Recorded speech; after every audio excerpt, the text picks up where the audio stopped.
Should we start and then people? The thing is, we start with.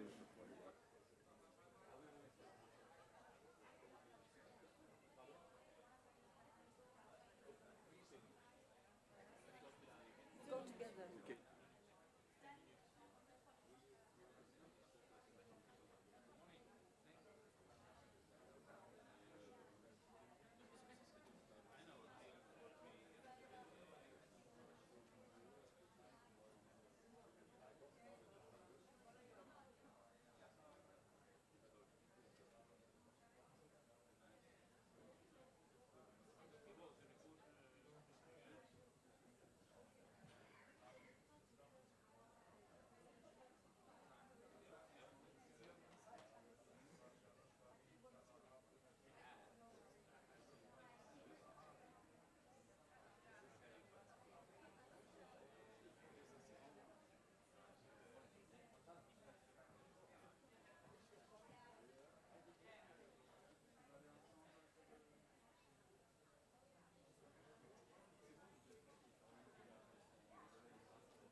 Okay, good morning. Welcome, everyone.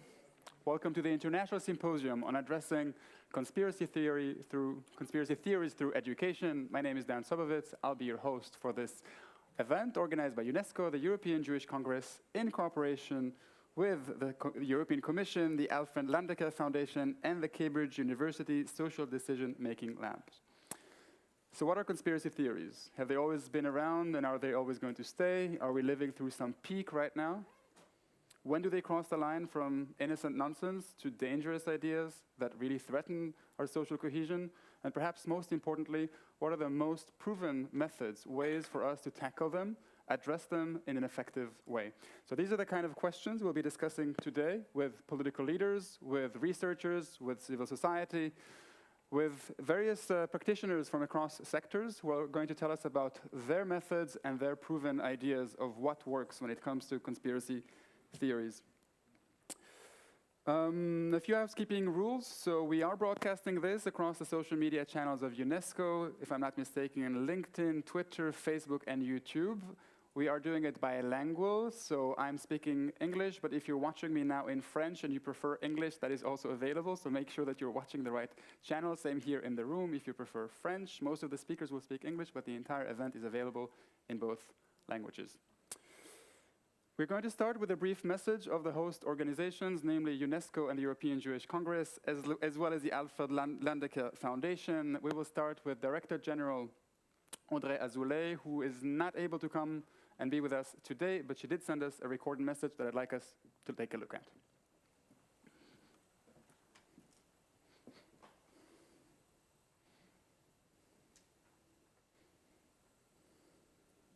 Ladies and gentlemen, it's a pleasure to be with you for this important symposium on addressing conspiracy theories through education. Because when it comes to conspiracy theories, there are several errors we should not make. One is finding theories amusing when they are completely absurd. Because there's nothing funny about conspiracy theories.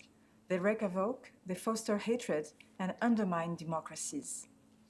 And these theories have traction, and thinking they do not is a second error we should not make. For conspiracy theories, lies and distortions are often more striking, more engaging than the truth, and their resonance has grown as the internet has expanded, especially on social networks whose business models depend on user engagement above all else. Consequently, on Twitter, studies have shown that lies spread 6 times faster than the truth. We must accept that regulation of these platforms is needed. On this issue, UNESCO is leading global consultations to propose smarter regulation to improve access to reliable information, to support greater transparency while preserving freedom of expression. But also, from a more structural point of view, we need to galvanize the power of education in this field. In this ocean of information, of disinformation, of misinformation, education fosters critical thinking and civic and social engagement. And this is part of UNESCO's mandate, and this is at the heart of our action with our partners, including the European Commission, thank you very much, the Alfred Landecker Foundation, the Cambridge University Social Decision-Making Lab, and the European Jewish Congress. Thanks to them, with their support, with their involvement, we are taking action, particularly to address concerning rise in conspiracy theories triggered by the pandemic. We launched a global communications campaign with the European Commission and the World Jewish Congress to alert about the dangers of conspiracy theories and misinformation. We also worked with the European Commission to support 30,000 journalists in 157 countries so they could bring truth to light while covering the health crisis. And again, with the World Jewish Congress, we launched a project in 2021 to fight Holocaust denial and distortion on the internet. Now, when users search for Holocaust content on Facebook or TikTok, they are invited to visit the website aboutholocaust.org for reliable information. These campaigns are extremely important. But the fight against conspiracy theories, the anti-Semitic and racist ideologies they often convey, begins at school. Yet, teachers worldwide lack the adequate training. That's why today, UNESCO is launching a practical guide for educators so they can better teach students how to identify and debunk conspiracy theories. This builds on the wider work we're doing to strengthen media and information literacy based upon our new model curriculum. It was launched last year to better prepare learners to navigate a world of algorithm, artificial intelligence, and invasive data collection. Ladies and gentlemen, Hannah Arendt said, "Freedom of opinion is a farce unless factual information is guaranteed and the facts themselves are not in dispute." Together, we are not only defending the idea of truth, we are also defending healthy democratic debate based on facts. I thank you. healthy democratic debate based on fact. This was Director General Audrey Azoulay from UNESCO and our co-host, the European Jewish Congress. Unfortunately, President Ariel Mozikant, due to unexpected health issues, is not able to be with us today, but we are very fortunate to have with us Executive Vice President and CEO of the European Jewish Congress, Raya Kadenova. Please, the floor is yours.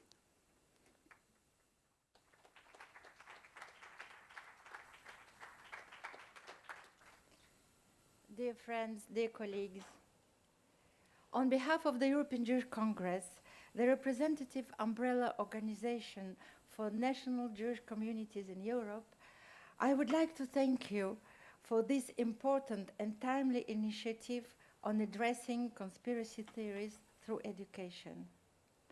There is nothing new under the sun, wrote the wise King Solomon.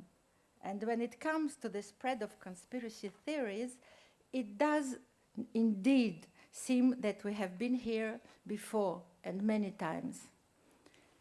When events are seemingly inexplicable, fear, uncertainty, and ignorance drive people to simplistic explanations.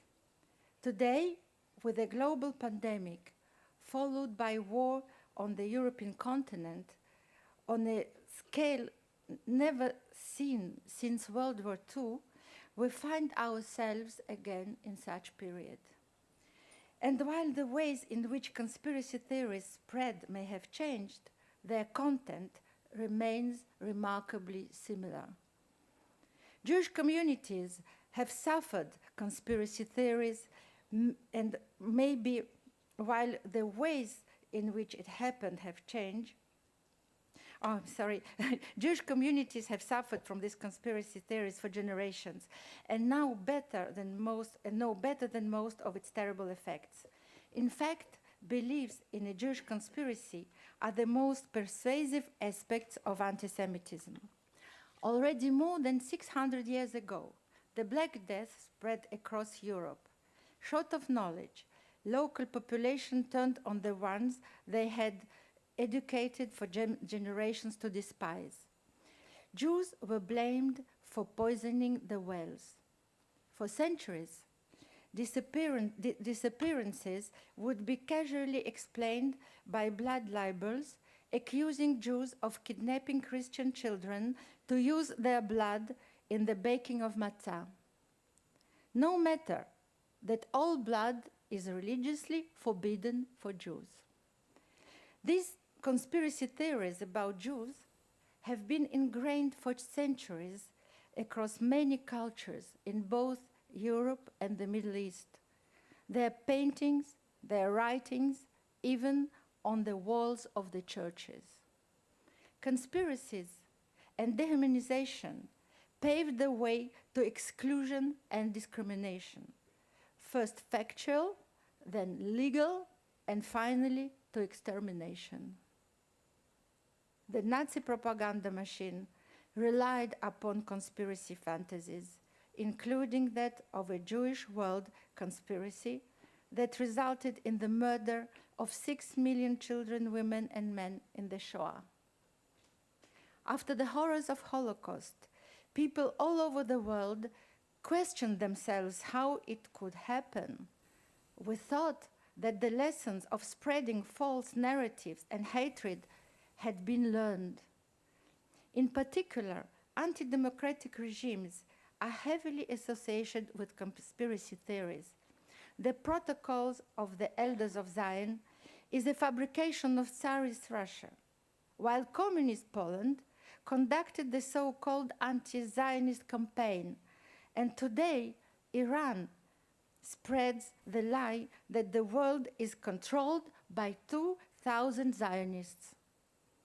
These conspiracy fantasies do not die easily. They just morph into new versions. The all-powerful Jew or the nefarious hand of Israel. According to a survey by the European Commission, the most dominant anti-Semitic conspiracy theories are about Jews ruling international, financial, political, and media institutions, which comprised 89% of anti-Semitic content in German language and 55% in French. In other parts of the world, there is the widespread conspiracy fantasy that the Jews of Israel are responsible for the September 11 attacks. Modern blood libels are today less about matzah and more about suggesting Israel is harvesting the organs of Palestinian children or poisoning the water supply on the West Bank. The COVID-19 pandemic has turned into the perfect breeding ground for the spread of conspiracy theories. People were stuck in their houses with only a computer screen for company, liking and sharing the wildest and most dangerous conspiracies. As so often, many of these conspiracy theories shared online specifically target Jews and Israel. Jews and Israel are being accused at the same time of creating the disease, of spreading the disease, profiting from the vaccine and using it for the population control, but also for having a secret vaccine. And while I can only speak for the Jewish experience, I must stress that conspiracy theories specifically target and affect other minority groups, which are in consequence marginalized and persecuted. The only difference is that conspiracy theories today spread much faster. Once they could be posted on a tree and transported to the next village. Now they can be sent out with one click to all corners of the world. Online disinformation has fueled and empowered extremist groups and individuals to act with impunity, taking advantage of their anonymity. The same media that is being used to spread negative messages and conspiracies must be used to spread truth and facts, to widen debate and not to stifle it. There are trends that cross borders and require concerted action. That is why we must mobilize everybody, not only civil society, academia, and educators, but also IT companies whose responsibility is to ensure environments free from hatred and discrimination. I trust that this symposium will set the tone for an ongoing international conversation on one of the most important issues of our time. We are proud to partner with UNESCO, the Alfred Landecker Foundation, Cambridge University Social Decision-Making Lab, and the European Commission on this important occasion. Please know that the European Jewish Congress will always be your partner in this fight. I wish you productive deliberations in today's symposium, and thank you.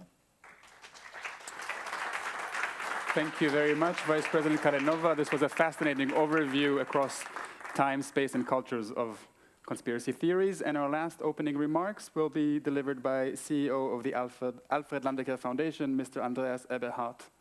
Please.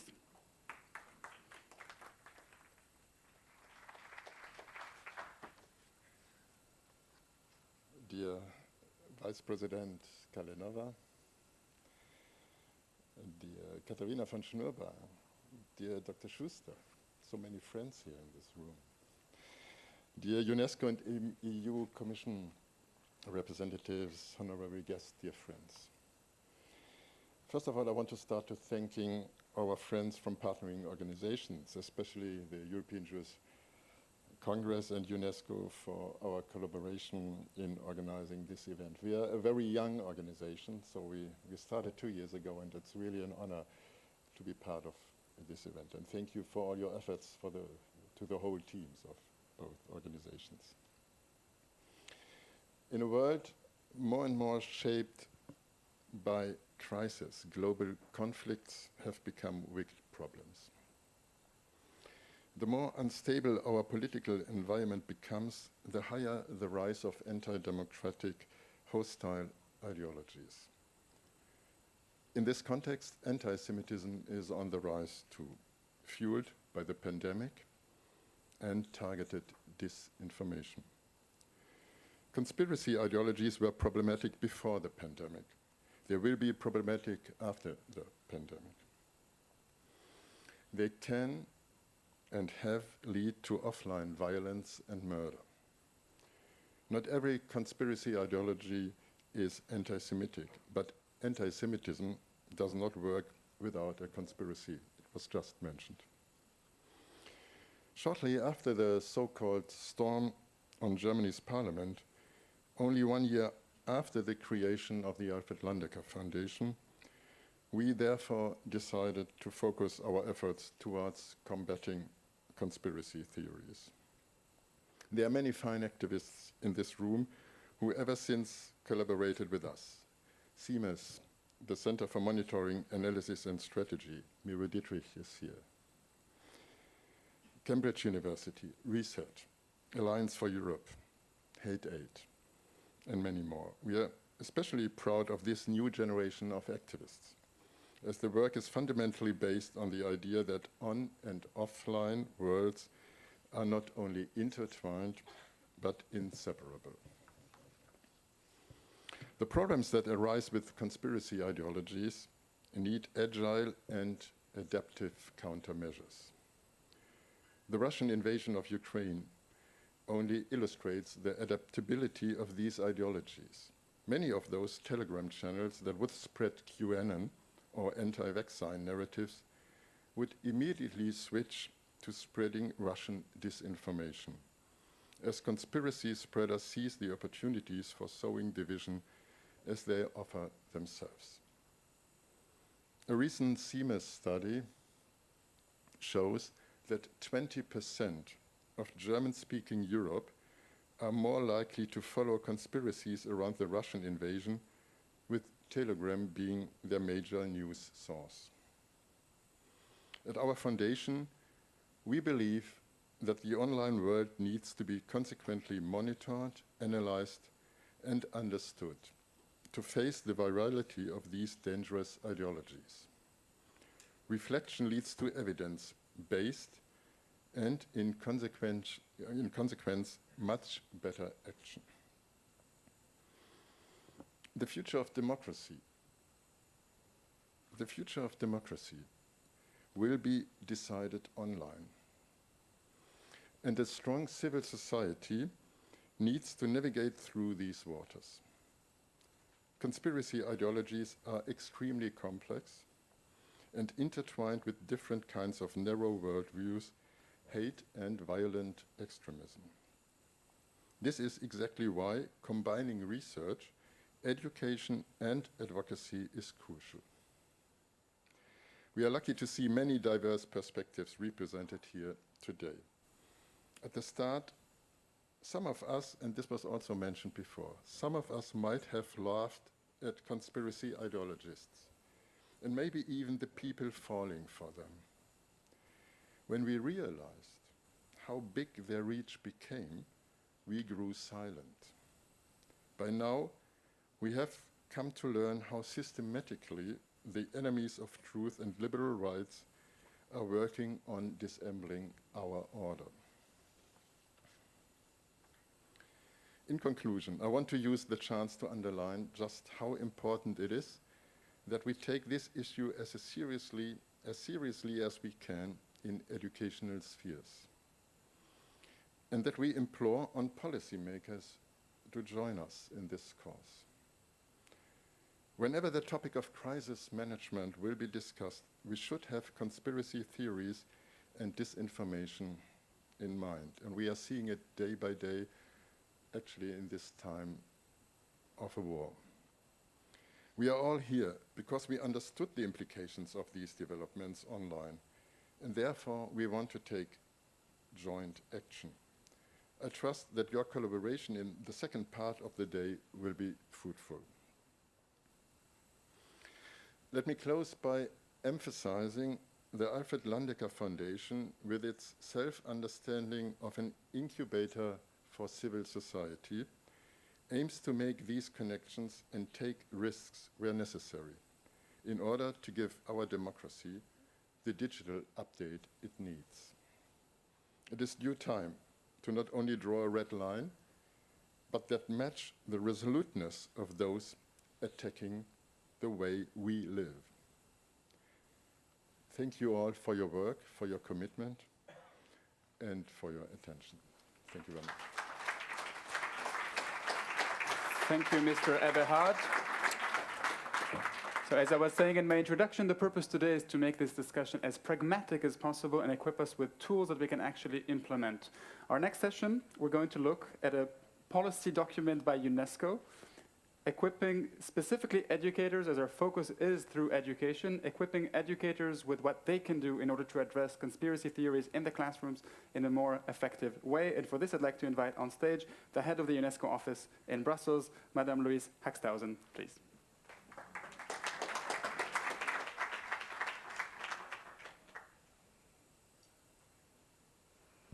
Thank you very much, and really a warm welcome to this symposium.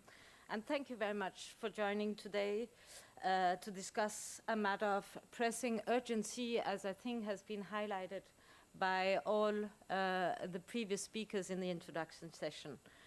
I would like here to express our particular gratitude to the European Jewish Congress, in particular Raya Kalenova, Ariela Wojcik, and to the leaders of the Jewish community of Europe present with us today.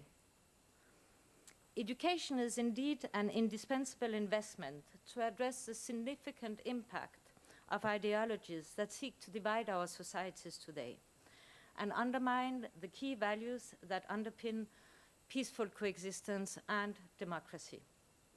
Human rights education and global citizens' education in particular aim at equipping young generation with the skills and knowledge necessary to reject all forms of hate, engage responsibly in public debate, and strengthen their critical thinking in the face of disinformation, conspiracy theories, and identity-based propaganda and incitement.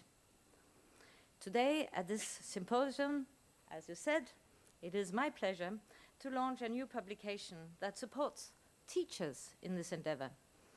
Indeed, UNESCO has produced this publication to guide educators when teaching about conspiracy theories. This task is not an easy one. Conspiracy theories are extremely complex, as was mentioned before. They are linked to narrow worldviews, hateful prejudice, and sometimes violent extremist ideologies that are challenging to address with learners, but also the more important. We know that it is very difficult to change the mind of somebody who already believes in conspiracy theories. This new guide, therefore, provides teachers with information, strategies, and pedagogies that help to strengthen the resilience of learners. It also outlines approaches on how to best prepare and conduct lessons that respond to conspiracy theories if they are shared by learners in classroom settings or outside classroom settings. Conspiracy theories seem to be especially present in European and North American discourses today, but we have found that there is a global need to address them.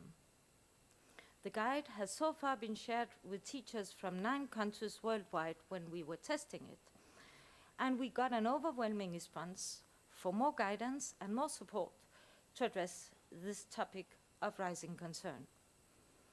We're here to respond to this demand. Today, we hope to not only launch a resource, but to also engage in further discussions on how to better support education systems in addressing conspiracy theories through partnerships, new programs, and joint action. And really, again, it's lovely to see that we are so many gathered for this common endeavor. This new guide is a first step in this direction. It is an important contribution by UNESCO to implement the UN strategy and plan of action to counter hate speech. I invite all of you to consult this new guide on UNESCO's website, and we'll now look at a short video that outlines its key objectives. In conclusion, and before we watch the video, allow me to thank again all our partners in this important endeavor, the European Commission, the Cambridge University Social Decision Making Lab, the Alfred Landecker Foundation, and especially the European Jewish Congress. We thank you for your generous support, for co-organizing the symposium with UNESCO, and for also your collaboration in producing the video that we will now watch. Thank you. Conspiracy theories are not true. They come in coded forms and can be difficult to detect, yet they seem to be present everywhere, on social media, in the news, in conversations with family and friends. The best defense against conspiracy theories is knowledge. Teachers can help learners to be aware of conspiracy theories, their appeal and rhetoric, before they fall for them. Teachers can also help learners to acquire the skills to spot and debunk them. This task is not easy. Conspiracy theories are complex. They play with the human psyche and can shift entire worldviews. To address and counter them, teachers need to know what they are, how they cause harm, and how to discuss them with learners without amplifying them. With this knowledge, teachers can address the fears that may lead to believing in conspiracy theories, sensitize for prejudice and biases that fuel conspiracy thinking and hate speech, warn about their rhetoric and techniques, dismantle the flawed logic behind them, and engage with learners and colleagues who are misled without pushing them further away. You can prevent the spread of conspiracy theories and the harm they cause.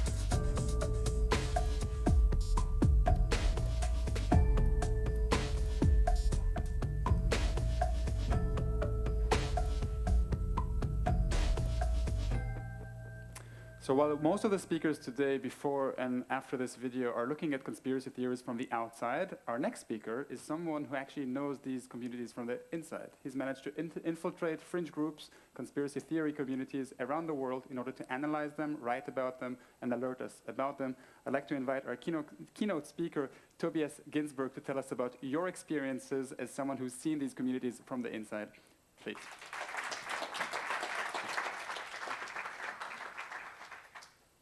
Good morning, and thank you.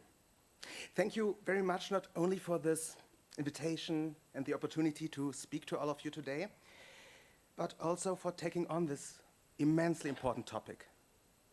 A topic that is unbearably urgent right now and that is very important to me, personally. It was almost 13 years ago that I've started with my strange occupation. I infiltrate groups and organizations one should really stay clear of. Anti-democrats and anti-Semites, neo-Nazis, Islamists and extremists. I lived in cults. I spent time in militias and all kinds of fringe groups. I want to understand what drives these people into hatred. I want to look behind their self-presentations. I want to grasp them as human beings.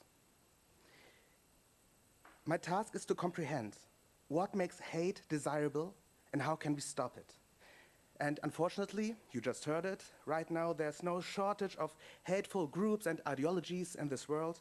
So time and time again, I took on a new false identity and snuck out. And the one thing all these groups have in common, conspiracy theories. They are the greatest catalyst of hatred, the most powerful instrument of demagogues and profiteers, and they are the basis of an extreme right-wing thinking that has been growing stronger and stronger over the last decade now, and are endangering all of our democracies. It is a disaster how we have long regarded conspiracy theories as curious, as fringe, as bizarre and dopey, how long we trivialized their potential for violence. I come from Germany, a country where conspiracy theories were once the raison d'etat, where it led to inconceivable murder. And yet, we seem to have forgotten that the far right and conspiracy ideology belong together. They are inseparably linked with each other. I also had to learn that, let's say, firsthand. It was the very first time I investigated undercover. I started that peculiar method of research more or less by accident. I was a young student back then, in my early 20s, and maybe a little naive, researching the continuities of Nazism in Germany, when I stumbled across a network of right-wing extremist organizations consisting of publishing houses and student fraternities and think tanks and so forth. It was a network of all too wealthy and all too well-connected folks and organizations who would rise to prominence just a few years later, ironically under the deceptive label of the new right. People who would essentially deny me and my friends the very right to exist. Very scary, no doubt, but I was gripped by curiosity. I picked up the phone and I called one of those student fraternities in Munich. On the phone, I gave myself the brilliant undercover alias of Tobias Günzburg. I couldn't think of anything smarter at that moment. I just changed one letter, the extra umlaut, Günzburg, instead of Ginsburg. I didn't think that would work. I didn't think I would be invited, but it did, and I was. Because after all, I am a man, and I'm white, and I look like this. That is enough. I can enter those places where no one should set foot. For me, there are hardly any no-go areas, and as a German Jew, I am used to assimilation anyway. In other words, I can get a close-up look at that what scares me. And this very first close-up look, well, yeah, that was really scary. For all of you who don't have a mental picture of the time-honored German fraternity tradition, it is a spectacle. Imagine university students in 19th century costumes, gold-studded uniforms and feathered hats, nostalgic rides with hyper-nationalistic slogans and terribly heavy beer consumption. Several of these German frat boys proudly wear scars in their faces, the result of traditional fencing and bleeding, and just as many of them belong to the far right. I knew that, kind of, but I didn't know what that actually meant. I had entered a nightmarish world of hate and alcohol, neither of which I was accustomed to in such raw quantities, and most importantly, I had never experienced this quality of hate before. Sure, you don't have to go to a fascist fraternity to experience racism and misogyny, anti-Semitism and homophobia. You can find plenty of that elsewhere. That's rampant throughout society. But this hatred was new to me. It was ice cold, studied, and rationalized. I sat there, overwhelmed and frightened, and around me a seemingly endless stream of murmurs about sinister plots against the German people and against the white race. Cultural Marxism wanted to eradicate the traditional family through political correctness and homosexuality. Orchestrated immigration would wipe out the Occident, I learned. And what was said about the oh-so-powerful and vengeful Jewry, I suppose you all can imagine. To this day, most of us associate conspiracy theories with something like irrationality, lability, maybe even insanity. But that's not it. The very first time I was in the midst of genuine and avowed fascists, and their conspiracy craze was serving a function. It legitimized their anti-Semitism. It rationalized their racism. It gave their eliminatory rage against Muslims and immigrants the appearance of self-defense, a perverse logic. Yes, I can understand the hellish appeal of this ideology.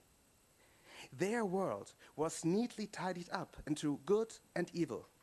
Conspiracy beliefs offer a brilliantly dangerous mix of self-empowerment and performative victimhood. Not only do you stage yourself as the ultimate victim of the grand conspiracy, but you place yourself as a supposed resistance fighter above the rest of society who are either too stupid or too drowsy to understand your righteous hatred.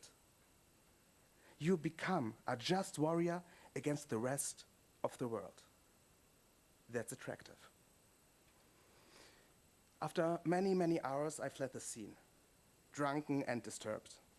I was trembling and I felt ashamed. How could I feel safe in this country? How could I have not known about this? But I reassured myself. I had been with fascists, with the dregs of far-right student fraternities.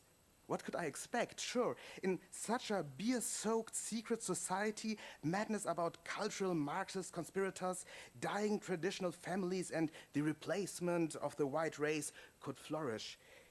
But not out here, not among us. There must be a line, some sort of boundary between them and us. That's what I really thought back then. On an October night in 2009, shortly before fanatic fantasies of impending doom became mainstream again, before the extreme right gained strength worldwide, before conspiracy theories became ubiquitous, and it became apparent that there is no line between them and us. Indeed, by now these conspiracy theories have become sadly commonplace. Phenomena that a decade ago were only known from the fringes of society broke free. Large parts of Western societies are open to these conspiracy theories.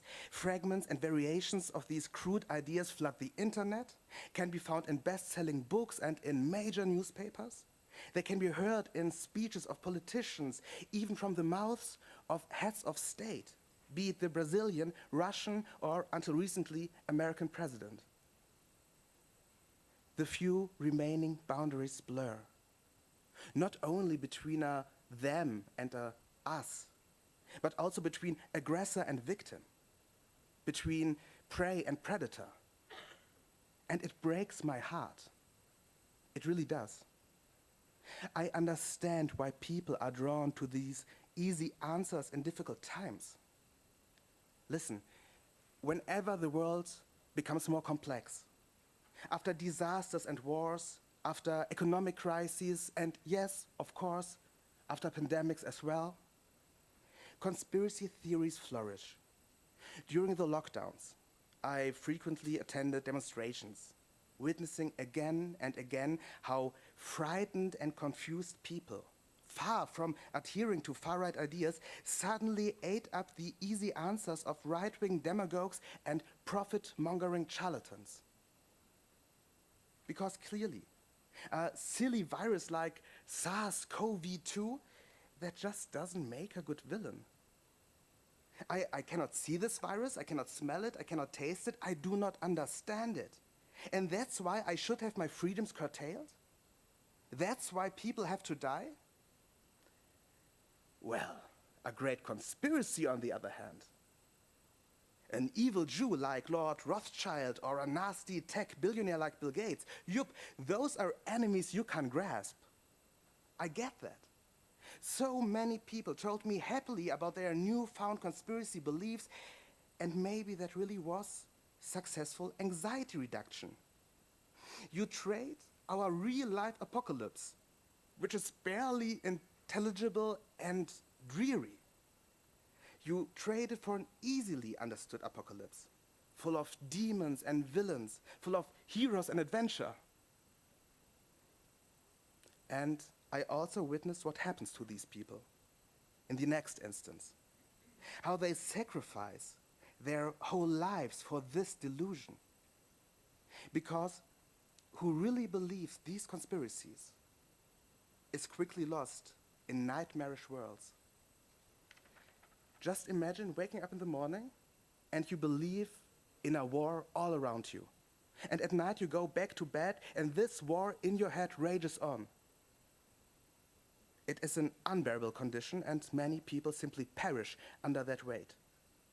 So yes, I plead for empathy without reservation. Because first and foremost, these people are destroying their own lives. And then, in a possible second step, they endanger or destroy the lives of other people. Because if you believe these theories, and if you think these theories through to their ultimate conclusion, if you really believe that the state and its lackeys are after you, when you then you will eventually come to the same final solution as my fascist comrades from my Munich fraternity. You must act in self-defense, no matter the cost. I got to know frightened people who became esoteric New Age followers and anti-vaxxers during such protests. And that might have seemed harmless, but soon they drifted away. They participated in the so-called storming of Berlin, the attempted assault on the Reichstag building just a few months later. In the US, I met rather unhinged guys who hoped Donald J. Trump might help them fight off the cultural Marxist conspiracy and give them back their right to traditional families and to their real masculinities. That too seemed far more crude than dangerous. Soon after I spent time with them, they were co-organizers of the Capitol insurrection in Washington, D.C. And whenever there's another murder, killing spree, or terrorist attack, whenever there's a new manifesto chock full with conspiracy theories and hatred, a sharp pain hits me. The fear that this time I might know the gunman. And while that has not been the case yet, I still feel that I know these murderers. I know their logic.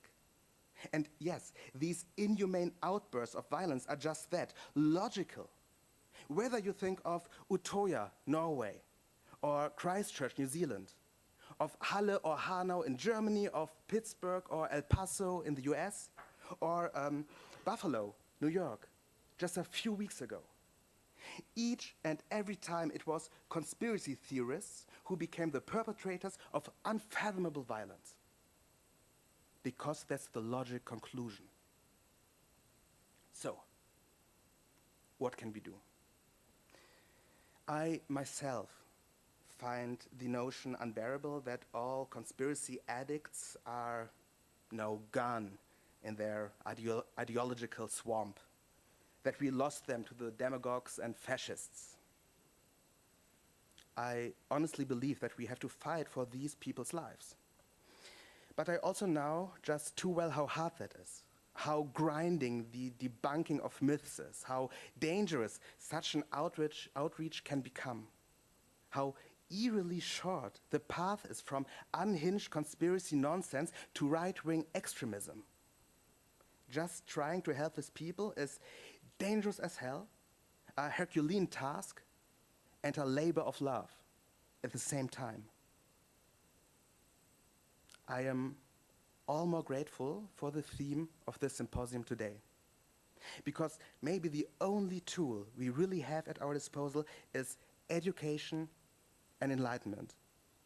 Looking at the blood-stained history of humanity, to warn against these ideological mechanisms, to expose the ideology behind conspiracy beliefs.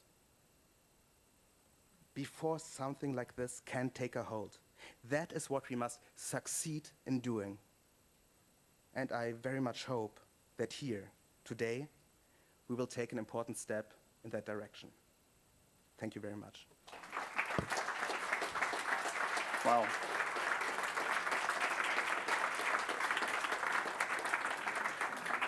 Thank you, Tobias, for this very rare testimony, which was so full of courage, sensitivity, and also empathy. I think this will be a perfect segue to our first panel, in which we'd like to bring academia and international organizations in order to see what we can do with that wisdom and insight that we just heard from inside these communities. What can be done through education and other means? And for this, I'd like to invite to join me on stage or on the screen. Do we have Sander van der Linden, director of the Cambridge University Social Decision Making Lab, joining us remotely? Is he connected? Okay. I suppose we'll see him at some point. Jurgis Filsinskas. You will excuse me, did I pronounce it more or less? Okay, close enough. You're Deputy Head of Division for Strategic Communication and Information Analysis at the European External Action Service. Thank you for being with us, Jurgis. Tristan Mendes France. Here you are. Please join us on stage. You're lecturer on digital cultures at the University of Paris. Pick a chair, just keep me this one. Thank you. And last but not least, Member of European Parliament, Ilana Sicurel, please join us on stage. We can give them a round of applause. I don't know if we're back to shaking hands, but we can try that. Okay, and do we have Sander with us? Can we see him? 1 minute? 30 seconds. Okay. Well, I guess I don't need that. Or otherwise we...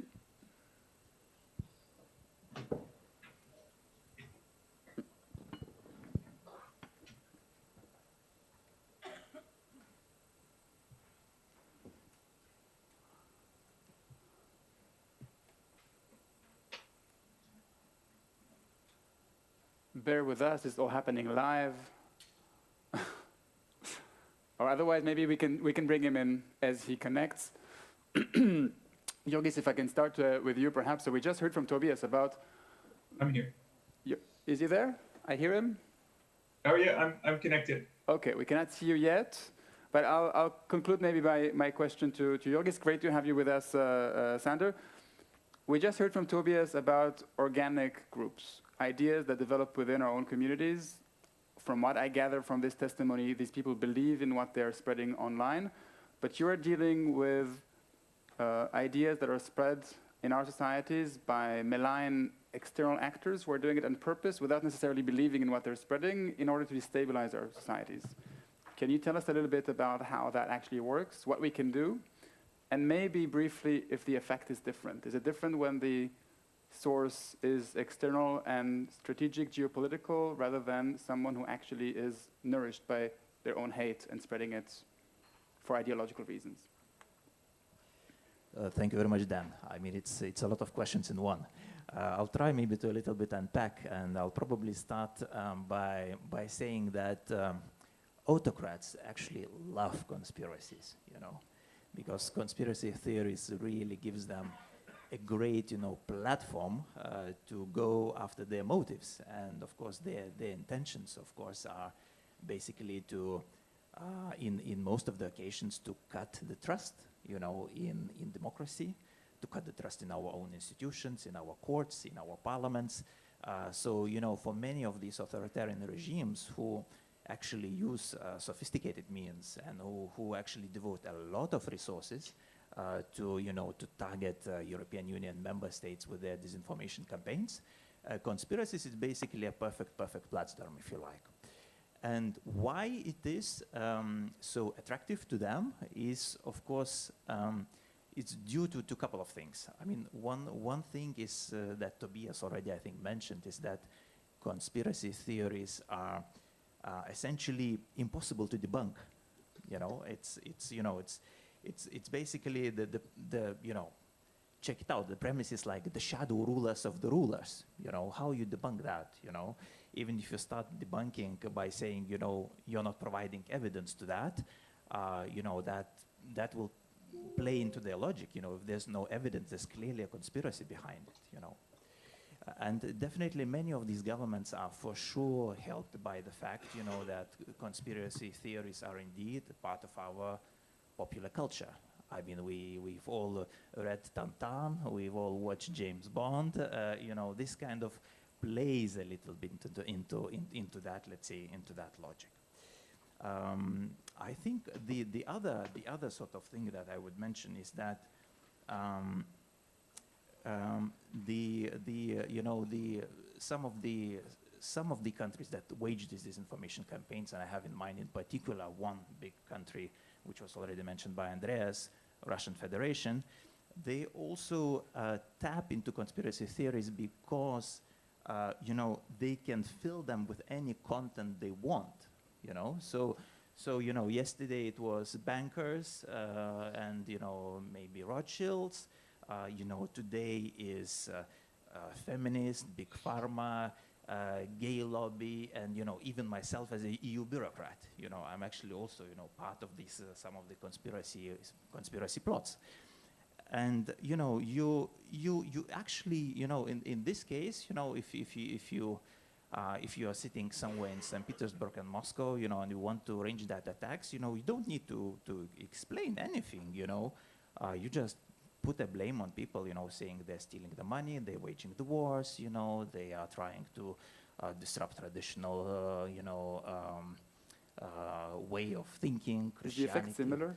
So exactly. So the effects, of course, the effect is super difficult to let's say to assess.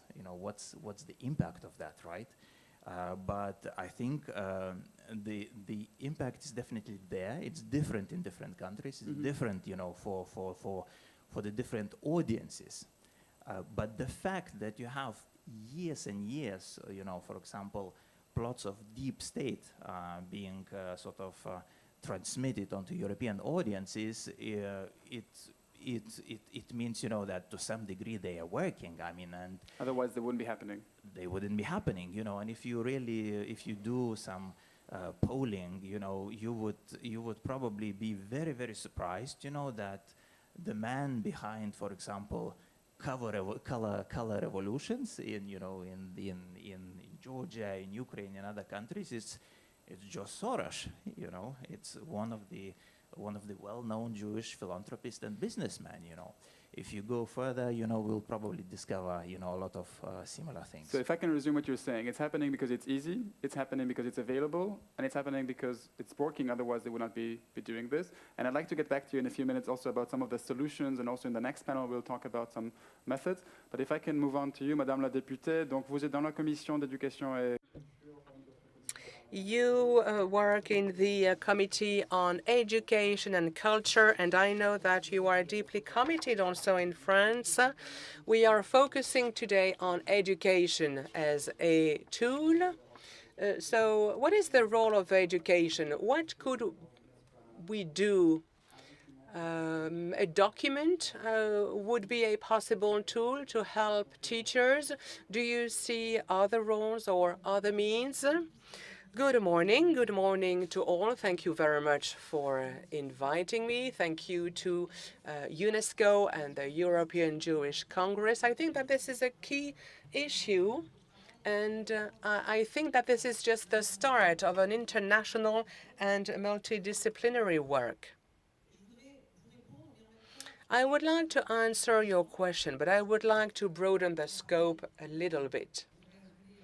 Audrey Azoulay quoted Hannah Arendt, a famous thinker, and the challenge is huge. It's not only about to protect the truth against the lie, but it's to prevent the lie from becoming a reference. When you speak of disinformation and lies, once again, it means that there is a truth that could be re-established. And Hannah Arendt had already identified that you have a moment when facts are no longer taken into account. And this is what she also said in another text. You no longer have a common ground to stand on, and democracy is holding because they are a lively debate, but they are based on well-recognized and shared objectives. So what can be done to protect? And by the way, if you look at large democracies, and sometimes we're coming too late, let's try to maybe put the question in another way. What can be done so that a majority of citizens considers that facts, objective facts, are a common value? This is a common reality that should bring us together. And unfortunately, I see that the situation is really worsening. You have a kind of a tipping point. If you question this factual truth that is bringing us together, that is unavoidable, and if you are questioning this factual truth, well, of course, you might no longer be convinced. So what you mean is that we are losing this common base, the common ground. Yes, the factual truth. And this has been said already. This is a very dangerous time because we have now the internet, we have this revolution, and whereby there is no longer any filter in the way information is shared. And so as soon as you have uncertainties, worries, a major crisis, people feel attracted to the big narrative that will allow you to leave this very complicated situation. I agree with Tobias about empathy. We have to understand how those people are falling into this, and we have to make a difference between the perpetrators and the victims. And of course, victims are much more numerous than the perpetrators. So what can we do to have this common ground? What can we do really to be brought together by a truth, by the truth? And of course, there are always discrepancies. But I believe that what we need to start with is education, a good education. The fight against disinformation doesn't take place on another planet. And the recent IFOP data showed that amongst those who believe in those conspiracy theories, in 5 cases out of 10, you have 35% of youngsters who do not have an education, or you have more than 60% belonging to popular classes, or those who are not educated at all, and they believe that they are really outside the society. So I can answer in the following way. And I know that, of course, we have to go beyond education. When you fight for an increased purchasing power, when you fight against unemployment, if you want Europe to become an energy power, you fight against those plots. Then we have to improve and increase education, the educational levels. And this is a European fight. And I agree with you, the European education space is a new approach. It is the first time that the EU is decided to have a global approach on education. And as members of parliament, amongst those objectives, we have decided to include the fight against conspiracy theories. Talking about digital education, we have an EU digital plan, and this was a decision made by the Council in 2016. More recently, the European Commission started there a big plan, and we will have the opportunity to train teachers on digital matters. So very concrete things are being designed.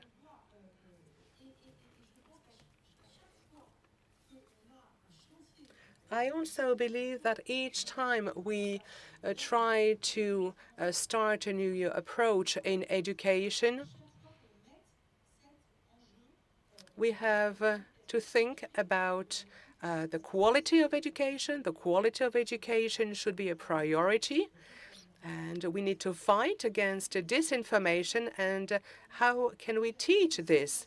And so I would like now to share with you some tools, some instruments, some innovative tools. So we have the European education space, and they are also funded tools, and I could give you 2. The European Teachers Academies. This is a brand new 25 European Teachers Academies. Those are actually places where teachers can share knowledge. Of course, it is at national level, but sharing good practices could turn the EU into a huge educational power. So in 2025, we will have 25 academies. 10 were selected. If you are very quick, in September, you can apply and make an offer about an educational project addressing this theme. And then there will be another call for projects in September 2023. So those are concrete steps, and I think that we have to use those opportunities. And I'm not only thinking here of teachers only. We have something to suggest at EU level. And then there is a second tool that I would like to share with you, and this was one of my proposals. We tried to focus on Europe within schools, making Europe the beating heart in schools. And under the French presidency, a European module has been set up. We are not talking here about harmonizing the training of teachers, but we would like them actually, no, I'm talking of educators here. So this is a European module whereby you can learn more about the other educational systems. You can share good practices. This is a real revolution. It is based on European values. And I also think that in those European modules, we have to raise awareness on disinformation, which is a real danger. If you are a teacher of science or math, for instance, you should be able to benefit from this training. So this is a real revolution, because I think that this would be a key advantage for our European teachers. There are pedagogical innovations everywhere in Europe, but we believe that we need to focus on this fight against conspiracy theories.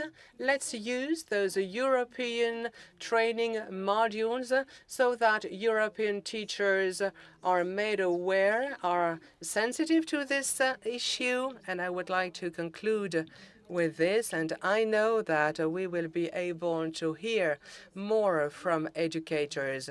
It's not providing a kind of history lecture on conspiracy theories. Of course, this could always be interesting, but I believe that we need to help youngsters.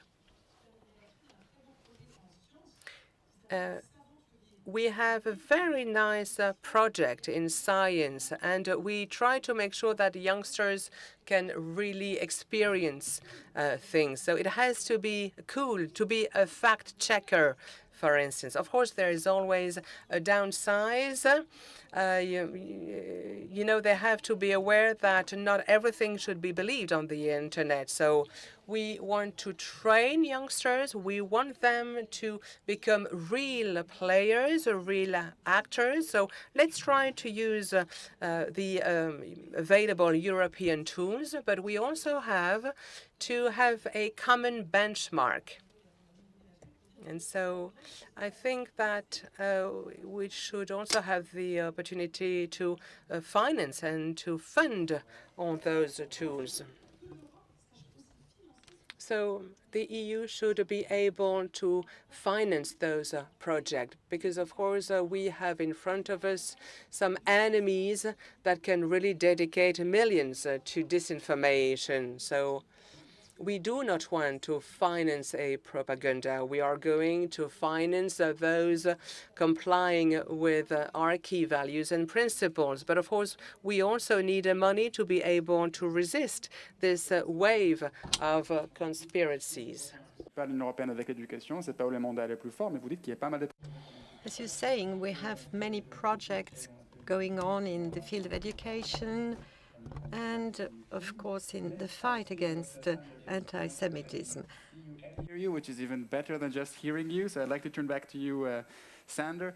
Maybe from an academic perspective, I'd like to very briefly ask you to give us your definition of conspiracy theories, just to make sure that we're all talking about the same thing here in the room. And I understand that we've spoken about education at large, but you have specific tools that you have developed, pre-bunking and inoculation, that are your methods that you consider effective in tackling conspiracy theories. Maybe you can tell us a little bit about these two. Sure, yeah. So I think academically what we mean by conspiracy theories they're really not theories insofar that it's just an idea that there are some people, a group of people who are colluding in secret to, bring about nefarious intentions. So it has a particular structure, and sometimes we use an acronym for this called CONSPIRE, and each letter stands for different elements of the conspiracy theory. So you have persecuted victims, you have incoherence, you have nefarious intentions, you have reinterpreting randomness. So there's actually a pattern. So if you take those little bits, you can actually create a conspiracy theory out of nothing with those building blocks, because they're always the same building blocks. So there's So always somebody who believes that the world is flat or that we've never been on the moon, that's not a conspiracy theory. That doesn't fall within, as long as there's no hate speech in it, this is out of our scope. Just to be this is just nonsense. Because this is also something. No, I mean the flat Earth and NASA fake the moon are conspiracy theories insofar that there's a group with flat Earth. There's a group of people who are hiding the truth, which are the scientists, and then then there's and they have nefarious intentions. They're there to mislead people. They're also reinterpreting randomness in the sense that they're observing things that appear to have a causal structure, where in fact there is no such structure. For example, they will often look at photos and say that the horizon is flat. But they can't see the curve, for example. And so there are all these hallmarks that almost every conspiracy theory has. So Sandy Hook, QAnon, there's always a group of people acting in secret to bring about harm to some individuals. And they use these sort of elements, 5G and coronavirus. Again, is this a coincidence that there's 5G masks and outbreaks of the coronavirus? So they're reinterpreting sort of random coincidences to have a meaningful causal pattern. They're blaming a particular group of people. And this is my point, perhaps more relevant to the definition, something we call incoherence. So the definition of a conspiracy theory is often that it hinges on another conspiracy theory. So for example, if you try to debunk the idea, and somebody brought this up earlier, which is a good point, if you try to debunk a conspiracy theory, then you are either part of the conspiracy theory, or there's a superordinate, a larger conspiracy theory, which can explain the inconsistencies that you've identified in the actual conspiracy. So they will just jump a class. So for example, if you say that, here's some pieces of rock from the moon, and so these are verified moon rocks, they will say, oh, but there's a bigger, intergovernmental conspiracy that involves the United Nations and everyone, and all of the New World Order, and they're all working together to fabricate this evidence. So it's a cyclic debate, and there's no answer. I mean, if there's no argument that would convince someone, that's what you're saying. And regardless of the scientific evidence that you would present, they would always find basically an explanation of why we're all being deceived. Yes, exactly. And psychologically, exactly. That's psychologically why it's so difficult to address conspiracies, because they follow what we in academic terms call a monological belief system. So it's a self-supporting structure of beliefs. And if you try to take one down, they'll just jump up to another belief that can explain the whole lower structure. Okay, with that, so with that clear idea and definition, maybe we can talk about pre-bunking and inoculation. Yeah. So one of the things that we've tried to explore is, because debunking is so difficult in this context, is to try to preemptively inoculate and protect people from what we call the conspiracy effect. This type of thinking is very contagious, right? Because people are very drawn to the idea of conspiracy theories. And the idea of inoculation really follows the medical analogy. So just as you, rather than trying to debunk things after the fact, just as with the regular vaccine, where you preemptively inject people with a severely weakened or inactivated strain of a virus to try to trigger the production of antibodies to help confer resistance against future infection, you can do the same with disinformation and conspiracy theories. By injecting people with a severely weakened dose of the tactics that are used in the creation of conspiracy theories, you can build up cognitive or intellectual resistance in people, so that when they're actually attacked or come across a conspiracy theory, they've been inoculated and become more immune. And that goes back to education. That's equipping them with the right... pre-bunking. Sorry, go ahead. That goes back to education, of equipping people with the right tools in order to be able to detect conspiracy theories. Absolutely.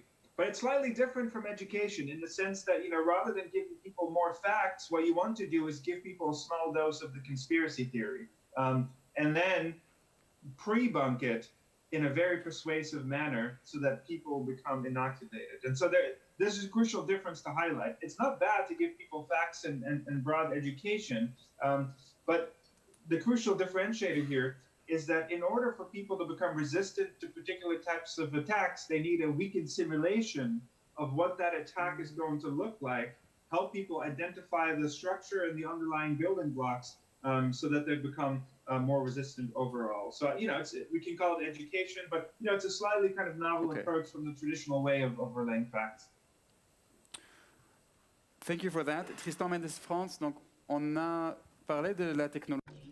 We talked about technology. We heard Mrs. Kalinova telling that in the past it was just posting the information on a tree. Today it's different. Lies are circulating 6 times quicker than before through the internet. We have through a simple click, we can also disseminate conspiracy theories very fast. Undoubtedly, today's information is circulating very quickly, and this is, of course, based on social media, social networks. Social networks have created a global, deregulated market of disinformation, of the offer of disinformation. So we clearly have before and after social networks, because social networks were a historical moment for conspiracy theories that were related to historical and local specificities. But all of a sudden, they were disseminated throughout the world, and this through the internet, through social networks. So we have this technical ground, which is a reality, and which has changed everything. The very moment of COVID, within this digital revolution, has been an acceleration factor, because COVID was a global phenomenon, and social networks are a global phenomenon. So conspiracy theories that were global have been able to develop and to circulate. So it was really a turning point for conspiracy theories to develop. And different players also had more opportunities. First, small influencers, local people that you can follow in France or elsewhere, through social platforms and the algorithm, they were able to reach an audience that is much wider than what they would have been able to do in a normal society without social networks and without algorithm. And this deregulated market of information is, in Europe especially, is a playground for people from other countries, from abroad, from authoritarian countries, where information is very much controlled on the territory as such. Well, such people can now take advantage of this open space of disinformation with, as a relay, the conspiracy groups already present in the target countries. For instance, Russia. Russia became an expert in the field. Russia is not behind all global disinformation, but they propose an offer of disinformation, and Russia tries to find the communities that will be used as a relay. In France, the major relays of this Russian conspiracy is no longer Sputnik and others that cannot broadcast anymore in Europe, but conspiracy groups, for instance, which are very close to what is around conspiracy about COVID, or the far-right conspiracy groups, or more or less violent religious or extremist groups. So Russia is going to use these communities just as a relay to disseminate this information further. Let's take the example of Russia. When Russia has been identified as a propaganda tool in Europe. Russia used its international Russian diplomacy network, which is present on all social networks. Today, the major relays that were RT and Sputnik are now the Twitter accounts of ambassadors and diplomatic staff of Russia all over the world. They are present on Twitter, Facebook, Instagram, TikTok, and they are using these relays, these social networks, through the diplomatic protection, because, as you know, social platforms do not want to block the account of an ambassador or a diplomatic representation. And through these relays, Russia is very present all over the world. Through these diplomatic networks, Russia, in the different languages, can further disseminate its propaganda. One is the foreign actor who's trying to infiltrate our information systems. The second one is technological platforms. And the third is organic communities. And it sounds like these three are really reinforcing each other. If it weren't for the communities that Tobias were talking about, it might have been more difficult for actors like Russia to actually spread their ideas. But so the two are kind of symbiotic. Does that make sense? And without the technology, as we're going to discuss in the next panel, also it would be more difficult to spread these ideas. So we really have the perfect storm here with the intention, the means, and the objective. Everything is there to make it happen. Oui, et puis il y a aussi le fait que Yes, and this ecosystem, this world market of disinformation, is also fueled by the best and the worst of everything we have all over the world.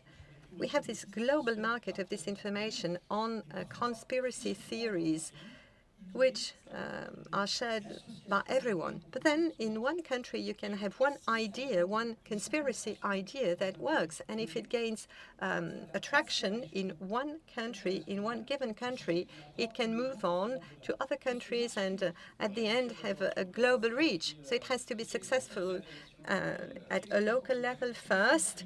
Indeed, it's like a Darwinian selection of the best and the worst in the worst conspiracy theories around COVID, Davos, and anything. If a document has been identified on COVID, for instance, which is a bad interpretation of certain figures, well, if it works, for instance, in Germany, if it is successful there, it can jump to another country and finally disseminate all over the world. Yes, as you say, there are examples everywhere. The age factor. So you described earlier, Tobias, young adult students. We are talking about mostly, I would say, adults who are spreading these ideas, but to which extent are children susceptible to these ideas? Maybe you, Madame la Députée, from the perspective of education, are children consuming these kind of ideas? Are they even interested, or it goes over their heads and geopolitics are not their thing? I mean, to which extent do we have data about the way in which children are exposed to these kind of ideas and how they react to it? Ce qui est certain, c'est que at a very, very young age, we are exposed to conspiracy theories. I refer to the European area of education. We have to take this very seriously.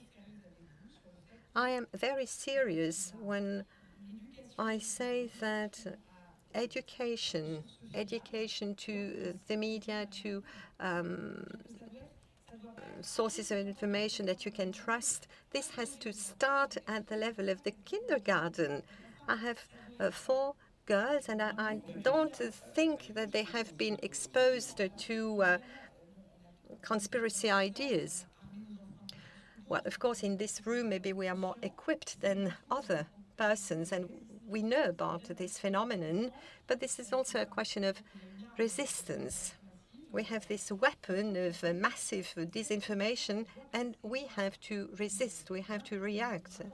And this resistance has to be based on education. Alain Bentolida just published a book called The School of Resistance. But yes, we have to realize that we are a minority in our conception of truth. So I am a fighter, but we have to realize that at a very early age we are exposed to disinformation, and that's why we have to start helping our children through education at a very early age. We really have to organize a revolution, because this is our responsibility vis-à-vis the future generations. We have to train the future generations, and it is a very sophisticated and complex phenomenon. We have to go through also third parties. As you said, as Tristan said, we have this wild stage of information. With the Digital Services Act, Europe made a first step ahead regarding illicit or dangerous contents be removed from the different platforms.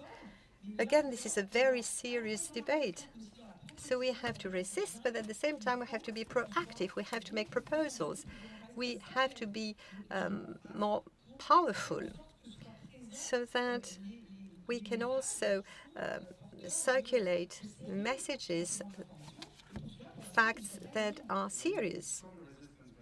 To education, I'm not sure if we have data on the way in which children react when they're exposed to conspiracy theories, but maybe Yogis or Sander, can you tell us, are children being targeted? Are these sources of conspiracy theories trying to target children, or is it more of an adult conversation? Well, I think maybe I can remember one case, where we had this targeting, which was related essentially to the famous climate activist Greta Thunberg. Okay. And of course, her community, is essentially very young. These are the children's, and they actually, the actions they did, protest against, inaction on climate change. This was quite a thing. And I have to say again, if we're looking at some of the state actors, right, who are, for example, not interested at all in, let's say, pushing forward the agenda on renewable energy sources, right? They actually went ahead and tried really to demonize what Greta is doing, and I mean, in our own disinformation database, EU versus disinfo.eu, I mean, you can find a lot of cases, when in particular Russian state media actually tried, basically to say that Greta is actually is not, a leader of the movement of okay, young but you're not people. describing targeting because she's young, but she happened to be young. So what I gather is that we need to focus on education, not because children are being targeted, because that's when we equip ourselves with tools to be able to filter information. So it's not about targeting children as such. Well, but I mean, Greta in this case was basically targeted, as a young leader, basically implying that there's a deep state behind her. So we again sort of come to this conspiracy plot, that there's somebody actually controlling, the civil society organizations. There's somebody, influencing public opinion, and so on and so on. And actually, this is a well-tested strategy, unfortunately. Yeah. We're nearing the conclusion of this panel, so indeed I'd like to turn to you, Tristan and Sander, if you have last ideas on education, children, and the way they are part of this game. L'un des problèmes majeurs, c'est la. One of the major challenges is the way in which the new generations will receive the information. The youngest will go to TikTok, and there is a real issue here. Something is really at stake. How are we going to educate young people to digest, to understand the information on TikTok if we do not know the cultural language, the challenges of TikTok? So the words, the vocabulary of TikTok, we have to manage this vocabulary, because conspiracy groups will use that vocabulary. They know about the codes of the youngest generations. Yes, indeed, they know about this language, and they are also usually quite young. What is difficult is for learners to understand the cultural language of young people. A main, for instance, is something which cannot be understood by someone who is not part of this community. But he will be able to disseminate conspiracy theories. Indeed, on Twitter, it's the same. Let me take one example, a pizza, for instance. So the emoji of a pizza on TikTok.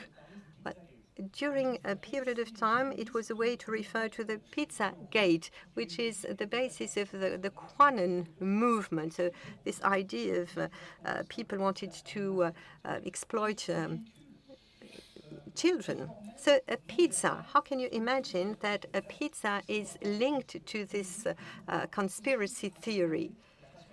In a nutshell, you have to understand the way in which young people are exposed to concepts, to things that educators sometimes do not manage, do not master. So we have to get this, to master this digital culture, to be able to understand this phenomenon. Okay, we have to be careful when using a pizza emoji. The point is that the developing brain is definitely susceptible to these kinds of thinking patterns. So what you see often, and these are not targeted conspiracy theories, but for example on TikTok, you see this huge wave of what they call manifesting, which is basically a form of magical thinking. So it's very much related to superstition. You have a lot of pseudoscience on platforms like Instagram and TikTok, and pseudoscience and magical thinking are very closely correlated to conspiracy theories. In fact, research in the UK with adolescents shows that around the age of 11 to 14, children start to become, or young adults start to become interested in conspiracy theories, and the belief starts to increase at those between those sort of ages. And in fact, a lot of young people see a lot of disinformation on the internet. So I think it's a critical age to start inoculating them. And then, as we've done with our tools, we try to produce games, animated videos, to try to reach young people as well and engage them with the sorts of apps that they entertain themselves with at their age. But I would say it's definitely a risk factor.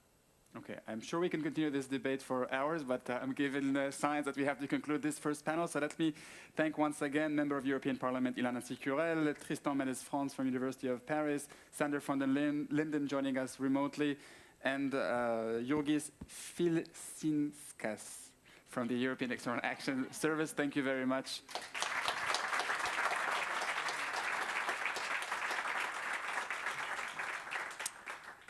And before we go to our next speech, we are very lucky to have with us Vice President of the European Parliament and Special Envoy on combating religious discrimination, including anti-Semitism, Ms. Nicola Bell.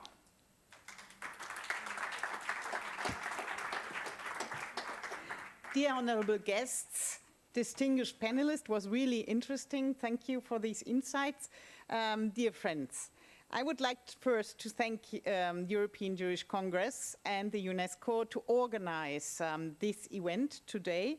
I think it's really an important symposium, and I'm really honored that I have the possibility to speak and to address you today.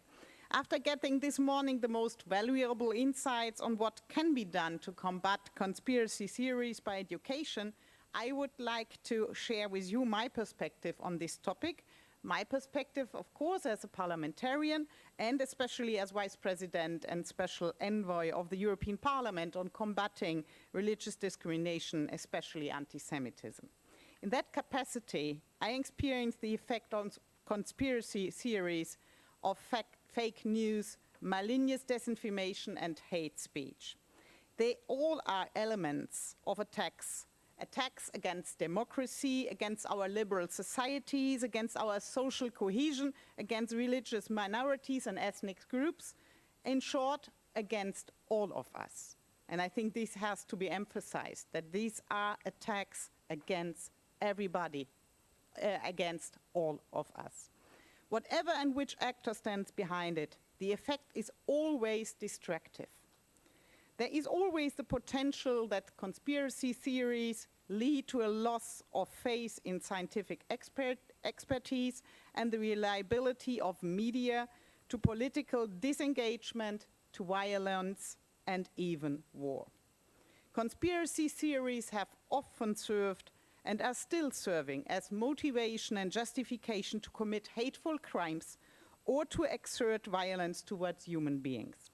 The most horrible conspiracy theory with devastating consequences became the ideology of Nazi Germany and led directly to the Holocaust. In my capacity as Special Envoy, combating anti-Semitism is one of my highest priorities.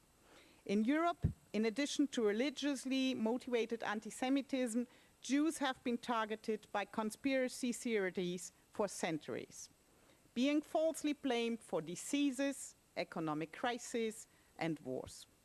Throughout history, anti-Semitism is closely and inextricably linked to conspiracy theories. It is fueled by them. You can't think the one without the other. And today, in the 21st century, today, unfortunately, and we had some of the examples, conspiracy theories and anti-Semitic narratives are on the rise again. They flourish in the context of COVID-19 pandemic as well as in Putin's brutal war against Ukraine. In the months before the war, the propaganda of denazifying the Ukraine and the claim of genocide on Russian minorities in Ukraine increased significantly. It has been stretched by government sources as well as by traditional and social media and has been supported even by religious leaders and the official Russian church. With perfidy that could hardly be surpassed, the Russian government then linked the accusation of Nazism with anti-Semitic rhetoric against the Ukrainian government. Every such surge of anti-Semitism puts European values such as respect for democracy, human rights, rule of law, fundamental freedom, good governance, and the stability of our society in danger. It is for this reason that I'm glad that all of us come together here to discuss and share experiences on how we can address, prevent, and combat conspiracy theories and anti-Semitism. Because one can't counter conspiracy theories only top-down by laws and government. We need a whole society approach. How should we deal with conspiracy theories? What is needed to be done? The way people think and build their opinion and beliefs is influenced, and we heard some of those examples today already, by family, school, media, peer groups, and leaders. In all these areas, we have to find ways and instruments to avoid and combat conspiracy theories effectively.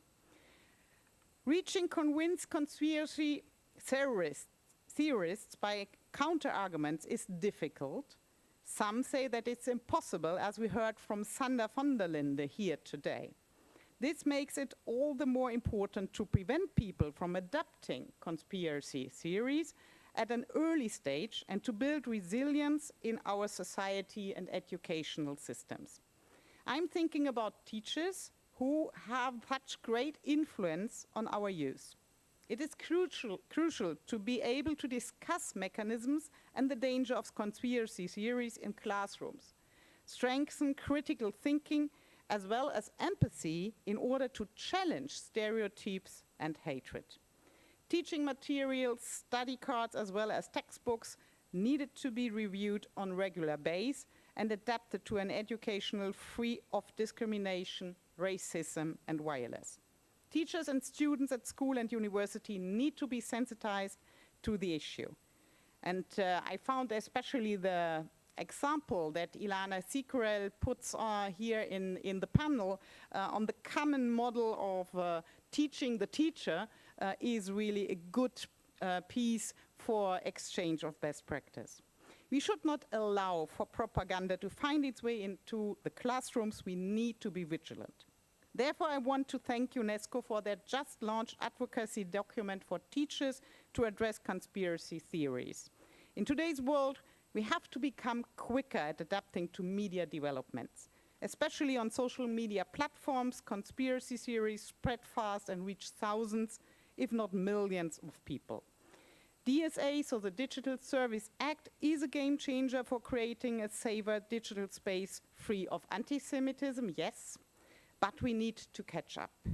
We need specific programs on media education at school curricula. Analytical skills and a critical approach to sources are crucial in order to be able to classify and evaluate information. Think before sharing. For example, is a campaign by UNESCO in collaboration with the European Commission, Twitter, and the World Jewish Congress to stop the spread of conspiracy theories online during the COVID-19 pandemic. More campaigns like this are needed to raise awareness and sensitize users of social media to the danger of any conspiracy theory. And also to sensitize never to be silent when get across conspiracy theory, never to accept the false argument, never to give room to the spread of hate and lies. With regard to combat anti-Semitism and anti-Jewish conspiracy theories, the IRA working definition of anti-Semitism has to be widely adopted. We need common ground on which we can identify, prevent, and combat anti-Semitism. Additionally, we need to think about how law enforcement as well to become better at preventing anti-Semitic hate crimes through assessing security threats based on conspiracy theories. We should not allow the dissemination of hate and lies. We have to stand up against the culture of impunity, and we need to defend our democratic values by all means. We have to call things like they are. We have to call the Temple Mount a Temple Mount and Wailing Wall a Wailing Wall, recognizing their historic roots. But we have at the same time to protect the freedom of speech, the freedom of expression, and science. We have to defend the right to be wrong. This is sometimes very, very hard to bear. But we have to if we don't want to destroy our freedom by trying to protect it.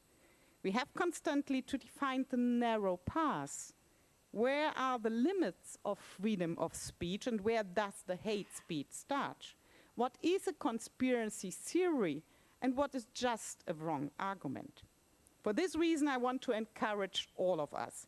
Let us join forces on all levels so that we sooner rather than later build a world without anti-Semitism, without discrimination, without racism, and with respect for all religious beliefs as an integral part of our society. Thank you for everybody who is engaged on this.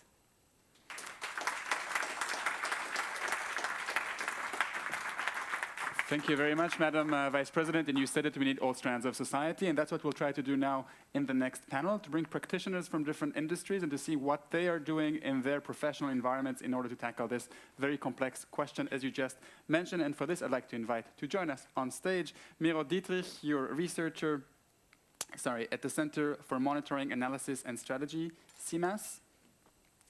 Welcome to Brussels. Julia Moser, Public Affairs at Twitter, which was prominent as one of our interesting platforms in this debate earlier on. Rudi Reichstadt, founder and director of Conspiracy Watch. He will tell us in a moment what that is. And Priyank Mathur. You will correct me, he's joining us remotely. Is he with us remotely? To correct my bad pronunciation? No? Yes? Your yes, here you are. pronunciation was perfect. Yes, I'll do it. Priyank Mathur, you're founder and CEO of Mythos Labs, and you will tell us also in a moment exactly about the interesting work that you do over there. But I'd like to start with you, Miro. So social media have been raised as one of the important factors. I called them an agent before. You are specialized at the intersection between technology and conspiracy theories. Would we be having this discussion today if it weren't for social media? No offense, Julia, but would it still be happening? I think social media definitely play a big role in this, and not only like we heard earlier in the spread of information that's just so much quicker with social media, but also with the effect of social media that they praise themselves, that to connect people. earlier a lot of believers in these conspiracy narratives were pretty isolated in their communities that they were. But the internet, the social media led them to find other people and to sort of build new collectives that enable each other in these beliefs. But when you talk about the issues of conspiracies in social media, I often see a really passive look at people. Often it's seen as, when we talk about this, is that people fell down rabbit holes, and it seemed like social media is this foreign thing that came to us and sort of persuaded us. Like people just have to see 3 bad tweets and suddenly they are believers. Mm-hmm. So I don't only want to talk about the supply side and how to regulate this, but also I want to highlight more the demand side. Why are people seeking out these things? And if I look back on the 7 years that I've spent in these digital alternative communities, I see 2 big points.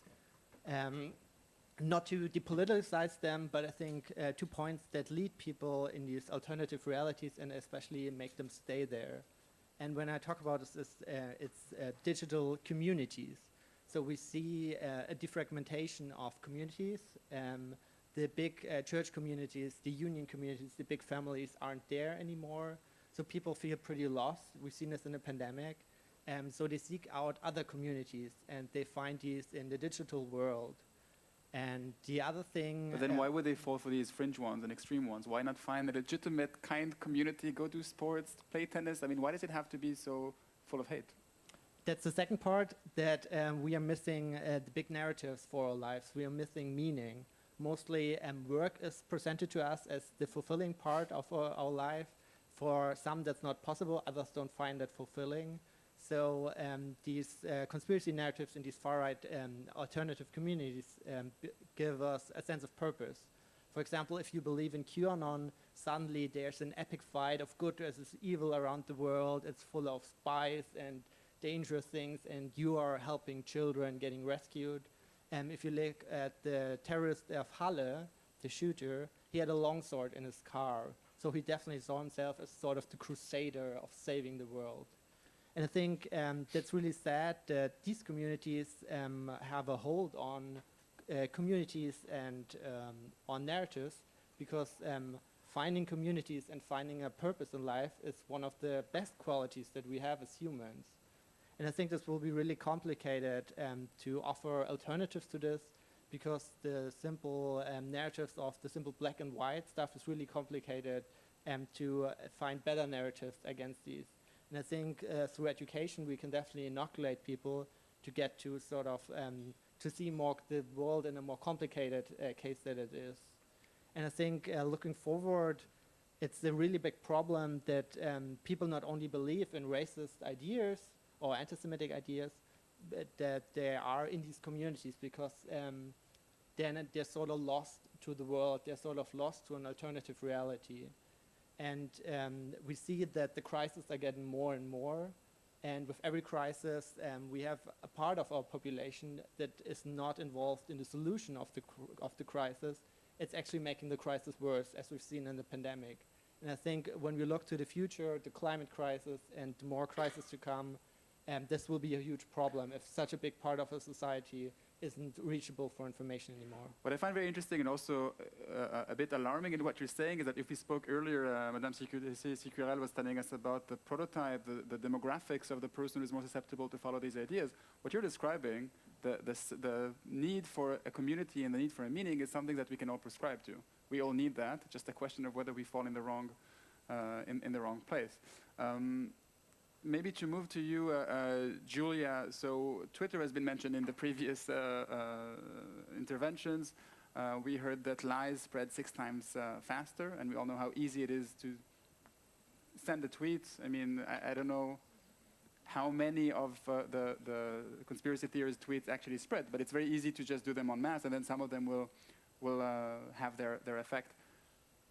Now that we've heard also a definition in the previous panel about what conspiracy theories are and what they're not, do you at Twitter have a way of measuring how much conspiracy theories is spread, your impact among other platforms on this very dangerous phenomenon? What kind of in-house work are you doing first to understand it yourself and then to act on it?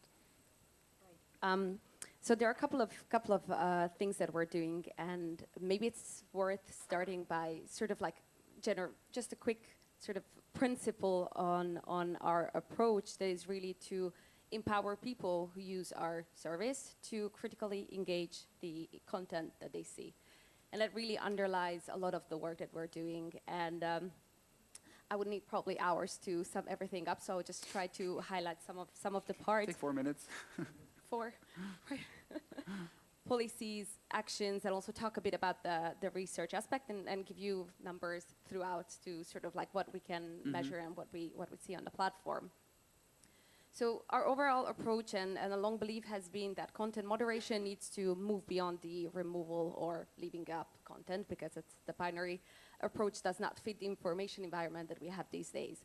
So what we've been doing, and a recent example is the war in Ukraine now, is elevating credible information and reliable information, and at the same time limiting de-amplifying information that is misleading. So that's within the algorithm. The algorithm is going to prefer tweets that are considered more credible. That's exactly what Zuckerberg and Facebook was refusing to do, to be the one who's deciding on what is true and what is false. He said, that's not my job to decide what is true. So it's through a series of features on Twitter. So we have Twitter lists and Twitter moments. When you search for information around Ukraine, you would get a curated list of news sources from credible and authoritative information that is created by our curation team that are trained in this and have background in journalism mostly, and other backgrounds as well.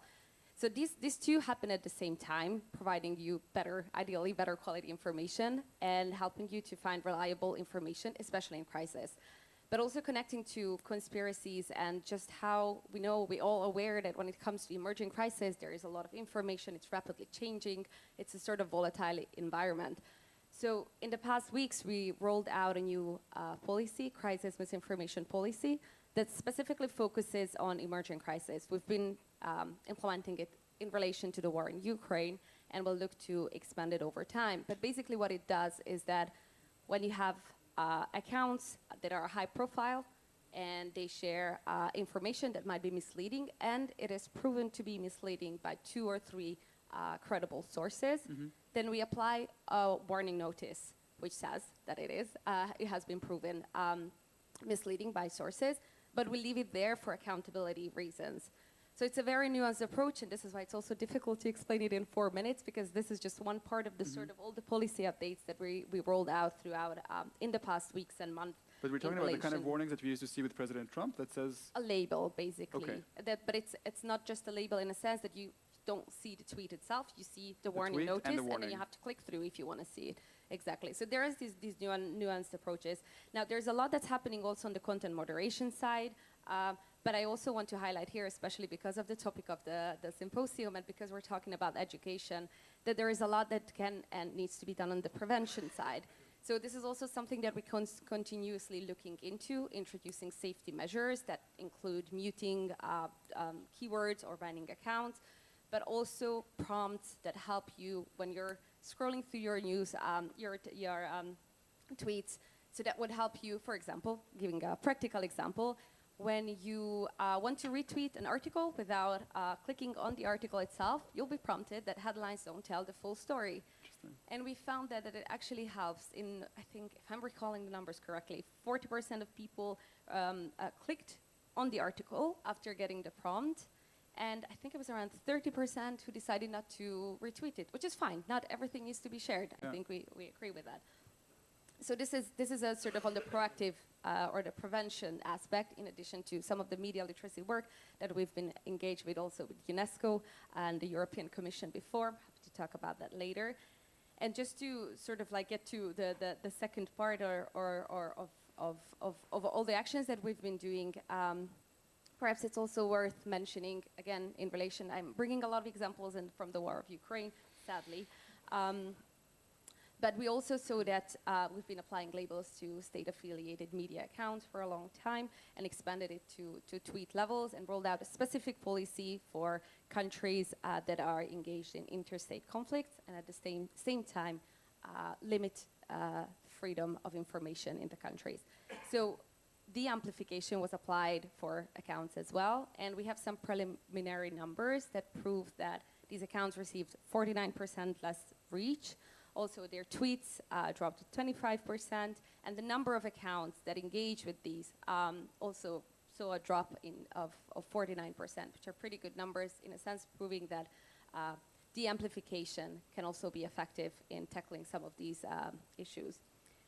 And finally, I spoke a bit about also prevention, and I think it deserves a bigger space, but I will just move on to the last point on research in general, because needless to say how important it is when it comes to not just tackling hate speech and conspiracies, but in general as a fuel and as a soil for actions that we do.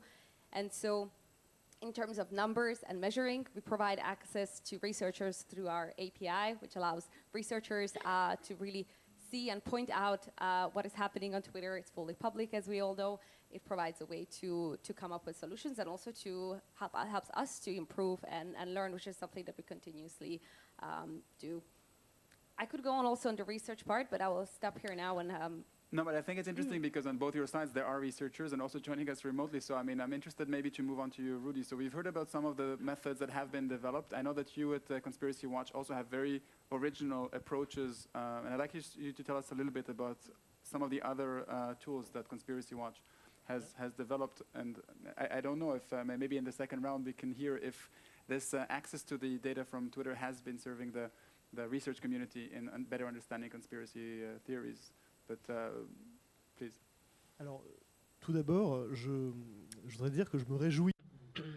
First of all, I would like to say that I am delighted to be here. One of the ways to answer to those theories is not to overlook them. And I think that for a long time, people have tried to explain that this was a non-issue, and that, of course, it was urgent to do nothing. So I think that it's a very good thing that now European institutions focus on this issue. We celebrated our 15th anniversary. And in 2007, at that time, there were already conspiracy theories going on in some radical spheres, and it was affecting people whose profiles was not necessarily an extremist one. So Conspiracy Watch was created because we were convinced that we had to be present in this digital space.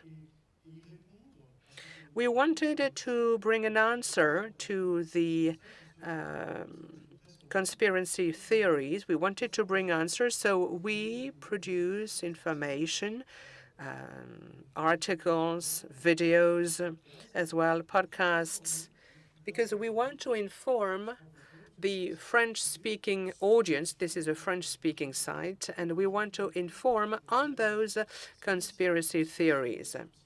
Conspiracy Watch became also an open source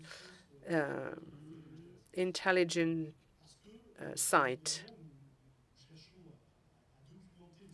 We try to document the players of in those communities. They do not always write under their real name. They use pseudos, and very often, more often than they think, we can identify them. So this is another major part of our work. Let me now address one of our projects. Ileana Sicurel, you referred to the IFOP research or survey, and we have been involved as well in this survey because we really wanted to have a better understanding of this phenomenon. We had a stop aid money geared by Tristan Mendes. We wanted to know more about the funding sources. We are now working on another project, which is an interactive mapping of the conspiracy sphere in the French-speaking world. And so we will also write some articles on this. we publish a high number of information notices that are regularly updated. We have approximately 450 as we speak, but there will be maybe another 600. Is this a blacklist? No, those are simply pieces of information addressing the conspiracy spheres or conspiracy media, and there are hundreds out there in the French-speaking world, and also protagonists. In France, we have Alain Soral, Dieudonné, but there are many others. And each time there is a crisis, for instance, they come out. No, it's not a list. It's simply a kind of notification. It's almost an encyclopedic work. It's not based on a collaboration, and it is our team that is doing this. But of course, conspiracy theorists do not visit your site. Well, we do have another project because we really would like to break those filter bubbles. Because, you know, when you fall into the conspiracy rabbit hole, you might be exposed to sources of this type. So in order to break those filters, we try to use a wide array of information, and we try to reach out to those who might do this kind of research on Google. We do have a partnership with Google.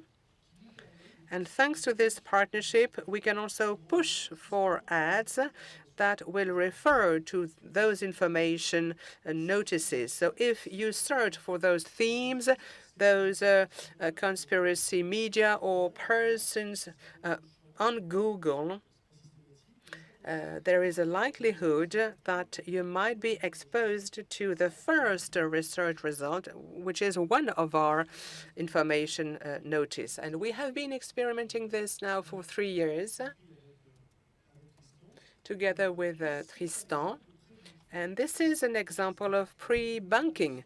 Of course, this is not a panacea, but it is a way of anticipating those conspiracies, because when you have an information-related risk, at least the critical resources are already available.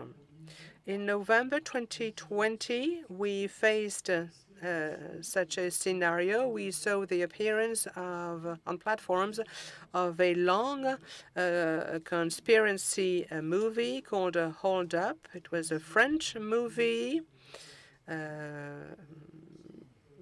made thanks to crowdfunding, explaining that the COVID-19 pandemic was a fake one, that the aim of the vaccination was actually a genocide to kill the world population. There were accusations against Jacques Attali, Bill Gates, and you name it. And so 40 persons who were totally unknown in the mainstream media took part in this film, and we had already identified them because many months prior to this film, they had already expressed themselves. And so when the French media was able to address this issue, they were able to rely on the pre-bunking work that Conspiracy Watch achieved. Whether it's the gatekeepers like Twitter and Google, which are critical in this battle, and sorry, I lost my line of thought. But also the press. So basically, it's not directly only with those who might be following this, these kind of ideas, but basically, it's a little bit, as the Vice President was saying before, it's a whole ecosystem of actors, of policymakers, of technological platforms, of civil society, of researchers who need to feed each other. And with this, I'd like to turn to you, Priyank. So we've discussed a lot the different tools of pre-bunking, debunking, inoculation. And we also discussed a little bit the psychology of people who are spreading and following conspiracy theories. But I'd like you to tell us a little bit about Mythos Labs and specifically about your decision to use the humor in addressing conspiracy theories. It's not the first emotion that would come to our mind. It's not intuitive. But why humor, and to which extent have you found it effective using comedy and humor in order to dissuade people from following conspiracy ideas? Sure. Well, thanks for having me. And I'm sorry I couldn't join you all in person. So hello from a beautiful, sunny Kuala Lumpur. But to your question about Mythos Labs and our relationship with using humor, you know, I have to say a lot of it is informed by my own background. I was a counterterrorism intelligence officer for the US Department of Homeland Security long time ago in the first Obama administration. And I was also in another life, even before that, a comedy writer for The Onion, which is a satirical publication in New York. And we wrote for our TV show, Onion News Network, as well for a couple of years. So in my life, I've always been really interested in comedy and in national security and in online now mis and disinfo. And one of the insights, as you correctly mentioned, Tom, we do use humor. We do two things primarily. We use technology and what we call edutainment, so sort of an entertainment or humor-driven approach to counter online mis and disinformation, violent extremism, and online harm in general. You know, I'd be happy later on to talk more about how we're using technology and AI-based research, and actually to echo our colleague from Twitter's point that, you know, Twitter has been great for us to use their APIs from the tech side. But on the humor side, I had a head writer, well, actually, even better than that, I had, there's a quote that I really like from Oscar Wilde, who was a comedian in the 19th century. And he said, "If you want to tell people the truth, make them laugh. Otherwise, they'll kill you." And I think that's really true in our line of work when you're talking about sensitive issues. I don't know if you can hear it, but people are laughing here in the audience in Brussels, so we're definitely hearing the truth from you now. I'm glad to know that. Yeah, so I think, you know, everybody in Brussels, in any form of government or civil society, you understand exactly what he meant by that. And one of the things that we found with humor, so practically it's the most shareable form of content. I heard you reference, I think, the MIT study earlier that fake news can travel 6 times faster than real news. Well, there's been many studies also that have shown that the type of content that people are most likely to share, if you are looking by tonality, so emotive content versus dramatic versus text-based, etc., humorous content again and again, and I'm sure Julia will back this up, has the highest tendency to go viral. So from a purely practical point of view, creating your counter narratives or your alternative narratives using humor is more likely to make them reach a broader a number of people. But beyond that, the thing about humor that we found is it's disarming. So I'll give you an example. We made a video in India that was funded by the US State Department, and it was the first video we actually made. So everyone was a little nervous, but using comedy, and it's called "I Want to Quit ISIS." And if anybody's interested, you can go to our website, check out the video. It's hosted on YouTube as well. We partnered with comedians. It's very, very important to partner with local comedians. We can't be sitting in Brussels or Washington, D.C. and creating counter-narrative videos to debunk conspiracies in Uganda or India. It has to be local comedians who write the script, who use a local sense of humor. So we partnered with a local group called East India Comedy. They were very popular. They had 1 million YouTube subscribers. We made this video. It's a sketch. It's a 5-minute video. If we had more time, I'd show it. But it's about a young man who joins ISIS, thinking it'll be all action, guts, glory, gets there, and he's making photocopies and doing very boring white-collar work, and he wants to quit. And they say, okay, you can quit, but you have to go through an exit interview first with ISIS's HR department. So in the exit interview, he explains why he hates it there, and in doing so, he debunks all their false narratives, all the conspiracies that ISIS is trying to promote, but in a funny way. And we were really nervous when we made this video, because for anybody who's ever traveled to South Asia, you're making a video about ISIS. We had the 2 main characters quoting verses from the Quran. You know, we thought anything can happen. People can take this the wrong way. There can be very sensitivities around it. But we saw no bad backlash. A lot of positive press. CNN did a story on it, Times of India, Hindustan Times, and everybody loved it. A lot of civil society groups, religious groups came out in support of it. And I think the reason is because you can either laugh or be offended. It's very hard to do both at the same time. But wait if a you second, are offended no backlash, by a but joke, what's the impact? How can you measure the impact of this kind of humorous videos? Sure. So beyond just reach in terms of how many views and all that, we also do this thing where we call micro expression recognition algorithm. So basically we do a focus group. So that video was for young men in South Asia. So we got a focus group of about 60 young men to watch the video. And with their consent, we recorded them watching it. And we fed that recording to a micro expression recognition algorithm, which can tell that, okay, at minute 125, Julia's left eyebrow went up by 0.2 centimeters. It that actually did 86% right now, of the time, yeah, is a sign, exactly, is a sign of anxiety or surprise or whatever. So then we go back to the video and we see what happened at minute 142. Ah, we said the word hadith, or we said, you know, jihad. Okay, so this tells us this is how this word, not just the video, but how specific words, characters, symbols actually are making people feel. And there are some also beyond that ways that we can track this. You can use, Google has a great method called redirect, where if somebody is searching for extremist content, they are shown content like this, counter narrative, and they're looking for QAnon content, they'll be shown something that debunks QAnon, a news story or a video like ours. So you can make sure that you can get it to the right people, and then you can track how it's likely to make them feel. And I'll just give you a very quick sort of, you know, we got a report from one of the embassies in the region. 3 former terrorists in the Kashmir Valley in India, part of a group called Lashkar-e-Toiba. They turned themselves in. They wanted to escape. They left their camp. They surrendered to a U.S. outpost. And in one of the debriefings, they gave a USB drive, which had materials which convinced them to leave the group. There were some PDFs, some writings, and there was also a copy of our video. And interestingly enough, the video had been downloaded and translated into Pashto with subtitles. So somebody else did that. But the point is that this video is not going to change the hearts and minds of somebody who's deeply radicalized, but it might change someone who's on the fence or who's vulnerable. So to echo our colleague earlier, it's pre-bunking or inoculating more than rather de-radicalizing. So I think that's, you know, it's disarming, it's more likely to go viral, and it is less likely to get you killed. Okay, very original approach. I don't want to feed into the hands of those who are spreading conspiracy theories, but I'm wondering if that would serve them as well.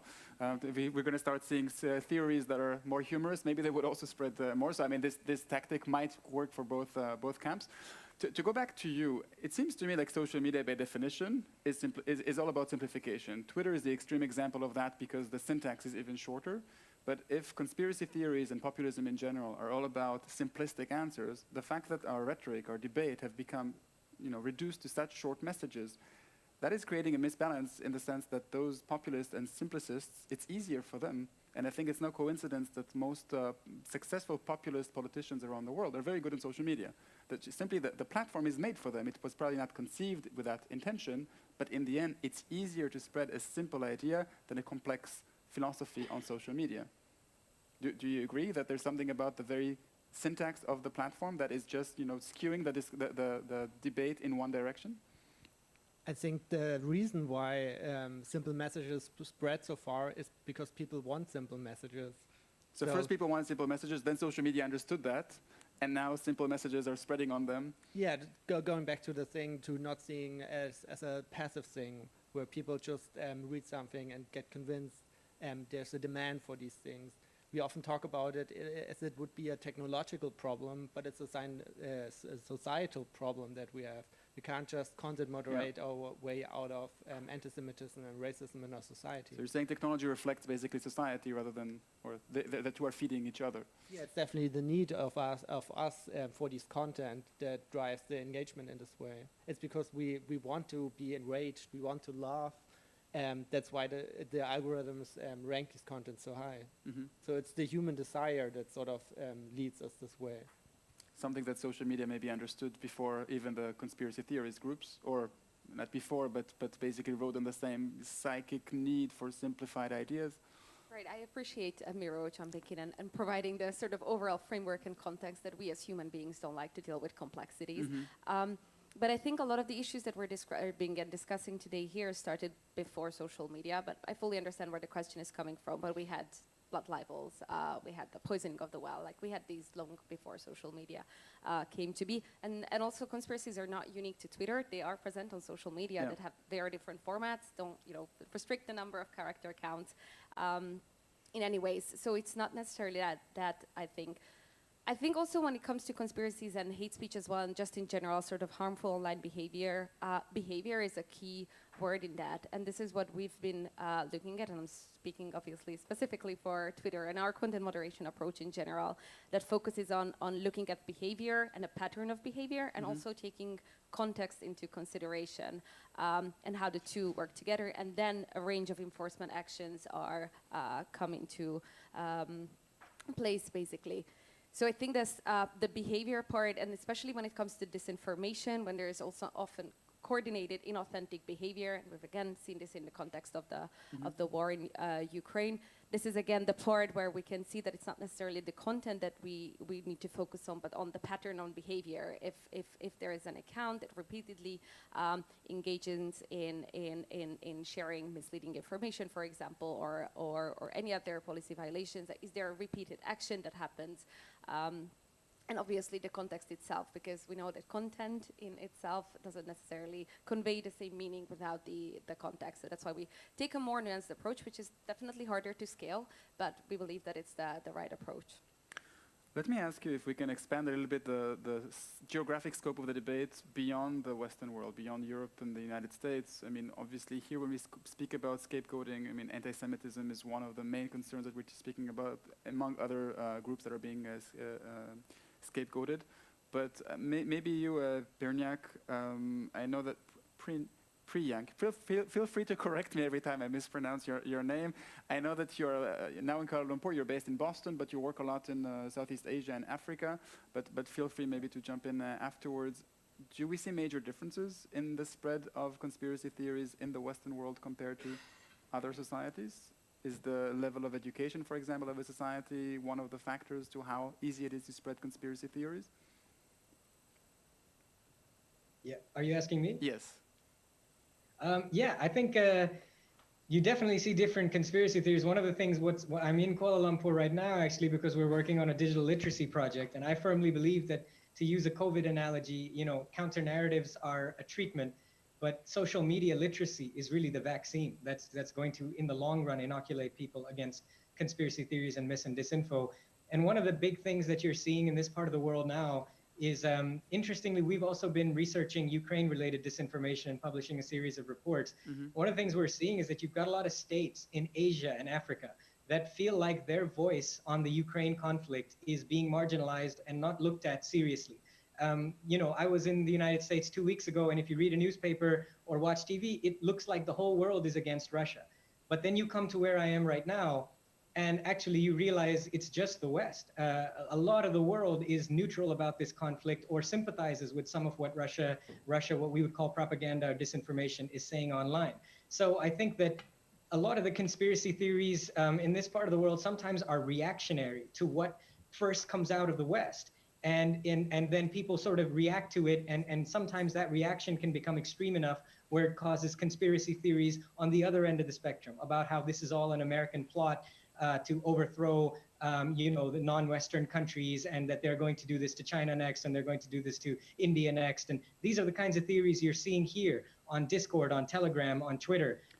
So I think it is very different. We have to be careful not to get into a bubble that whatever the narrative in the West is, there's no one set of conspiracy theories with a capital C that the whole world is listening to. That's part of what makes this in our own echo chamber, a Western echo chamber of our own discourse. Very briefly, last comments from you about taking it out of a more global context. I mean, you work obviously globally. You said you work more in the French context, but Mio, I don't know if you have also a broader view about what's happening in other parts of the world that you're working in. Yeah, definitely. If you want to understand the conspiracy world, the US market is definitely the driving force. And with elements like QAnon, where there's a global community, it's very easy for content, like we heard earlier, to get from the United States to Germany and get spread around the world. So it's definitely a global problem and not just a local one anymore. Non-Western world? So I focus on the EU, so I wouldn't be able to comment on that. But I just want to pick up from Priyank what he said about digital literacy, because I think that's such an important topic that it cannot be emphasized enough, and not just referring to the previous campaigns that we did, but also the prompts that I mentioned that we also have on when you're about to tweet something harmful. There's a prompt that asks you to reconsider whether you want to actually share the tweet or not. Think before you share. Exactly, and there's also all the work that we do with under the umbrella of the Twitter for Good activities, where we really empower civil society organizations and help them to promote the messages that strengthen the media literacy skills of society overall in various countries within the EU. So I just want to add that I sense we're getting closer to closing comments. You're sensing what I'm sensing, so yeah, the message is being transferred. So I just wanted to close on that ad because I think it's really, really important to underline it towards the end. Dernier mot, oui. Oui, peut-être un mot sur... Yes, one word on the international dimension, because we work with the French-speaking world, not only in France, but also, yes, of course, Quebec, Belgium, Switzerland, North Africa, Lebanon, Israel. And yes, we have readers in different parts of the world, but we are facing a globalized conspiracy theory. Quanon arrived in France in 2020, in Germany in 2018 already. So we cannot say that we're not interested in conspiracy theories elsewhere. In the summer of 2020, a poll was conducted on the conspiracy theories at a global level.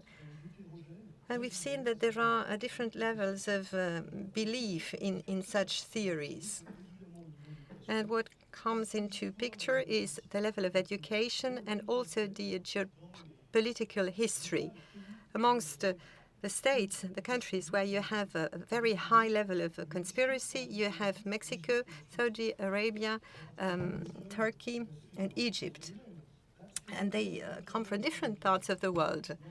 So they are against the United States, and they have had a very complicated history with the US or the Western world. So this is an important indicator. Panel as well. So let me once again thank Miro, Julia, Rudy, and Priyank joining us remotely from Kuala Lumpur.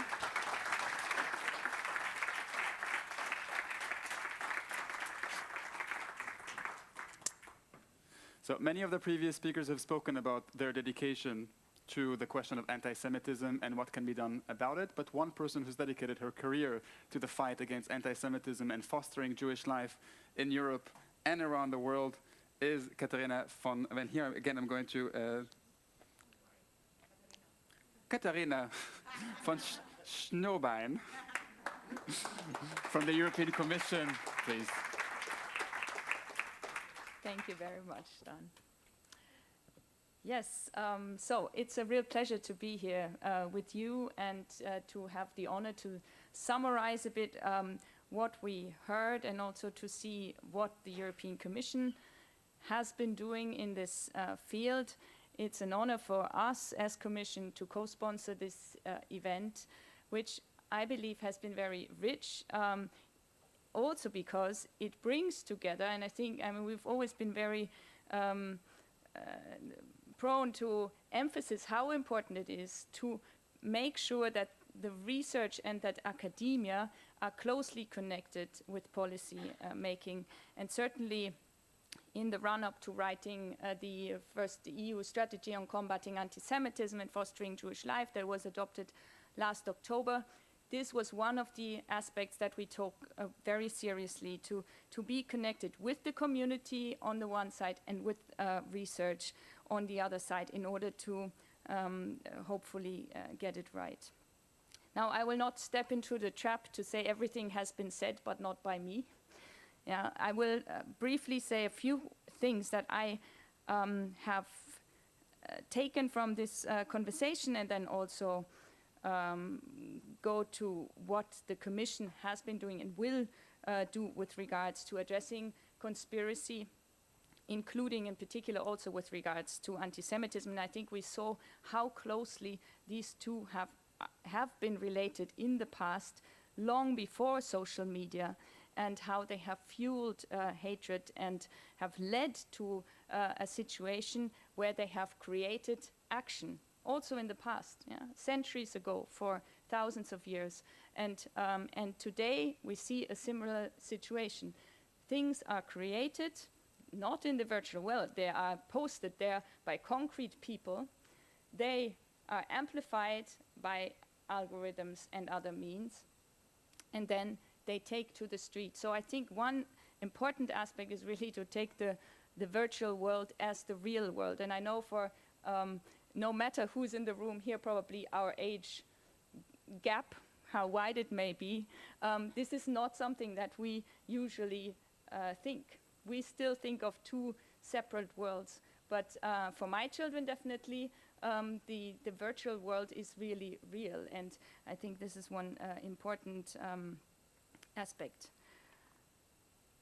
We've lived through an explosion of conspiracy now in the pandemic with regards to the war on Ukraine and the propaganda. And let's hope it won't come to that, but it is likely that in an economic downslope, we will see new conspiracy myths mutating again. And unfortunately, in the past centuries, often the Jews have been scapegoats of such developments.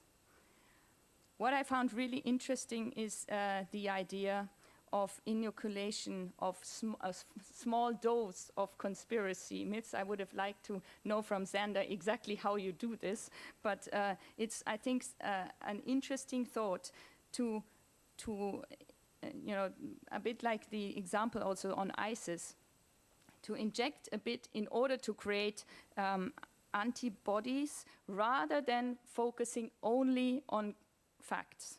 Now, you know, this is of course something that is a very delicate balance, but we need to step up education, and the whole event today is about education and addressing conspiracy myths through education. And I want to thank also UNESCO for developing. Where is Karel and Luisa? Yes, thank you for developing this tool, because I believe that, you know, education at an early stage, and we heard that as well, children at the age of 11 to 13 become interested in conspiracy myths. So they need to hear this beforehand in order to have a vaccine and immunity against it, and to know, and I think that's another important aspect why it's not only about facts, but really about this vaccine, to know about the tactics and to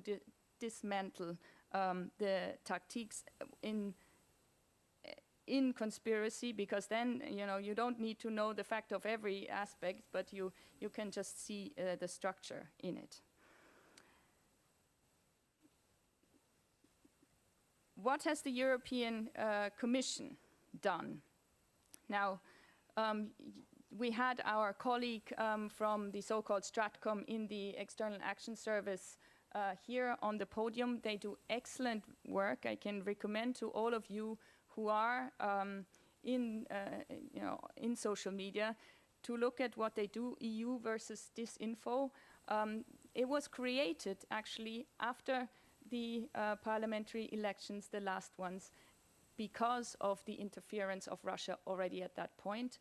And it is focused specifically on Russia. However, also because in the propaganda by Russia on the war of Ukraine, anti-Semitism, Holocaust denial, Holocaust distortion has been an important aspect. This is one of the areas they also look into, and we work together with them. So this tool has been created, and I think it is something that is very useful with regards to the European Commission and the EAS. In the strategy against anti-Semitism and on fostering Jewish life, we have several activities because, of course, you know, the internet, and I think it was said, if we don't get the internet under control, I think we are endangering democracy. And therefore, it is so important to make sure that we find ways to make the internet again a place where we all want to be, not surrounded when we are on social media by hatred and conspiracy and taking it for granted, because in a way we got used to it. But we would not send our children into an environment on the street that is dangerous, as the internet is, not only to children but to all of us. So we have one important initiative, which is to create a network of trusted flaggers. And I saw a few actors here that might be potential actors to join such a network of trusted flaggers and fact-checkers. So trusted flaggers more with regards to hate speech based on European legislation that needs to be taken down because it is illegal, and what is illegal offline is illegal online. But also the fact-checkers, those who can dismantle conspiracy, disinformation, fake news, with regards specifically to anti-Semitism.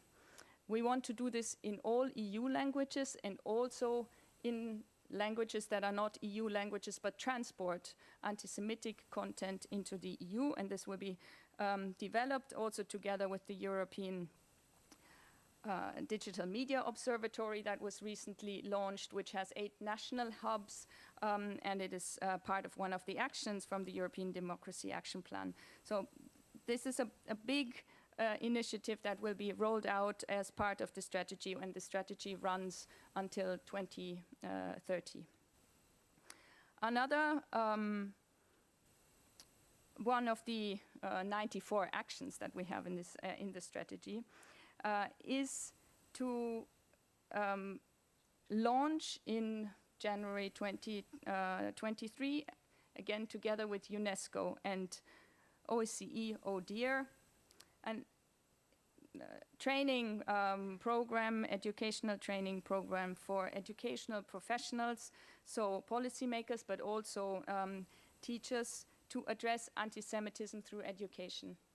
And I believe if we look at these two products now together that come from UNESCO, there is a lot of overlap, and I think it really merits to look also how we can possibly, put these two together in these trainings to make sure that we kill, as we say in German, 2 flies with one. Yeah, I don't know how you say that.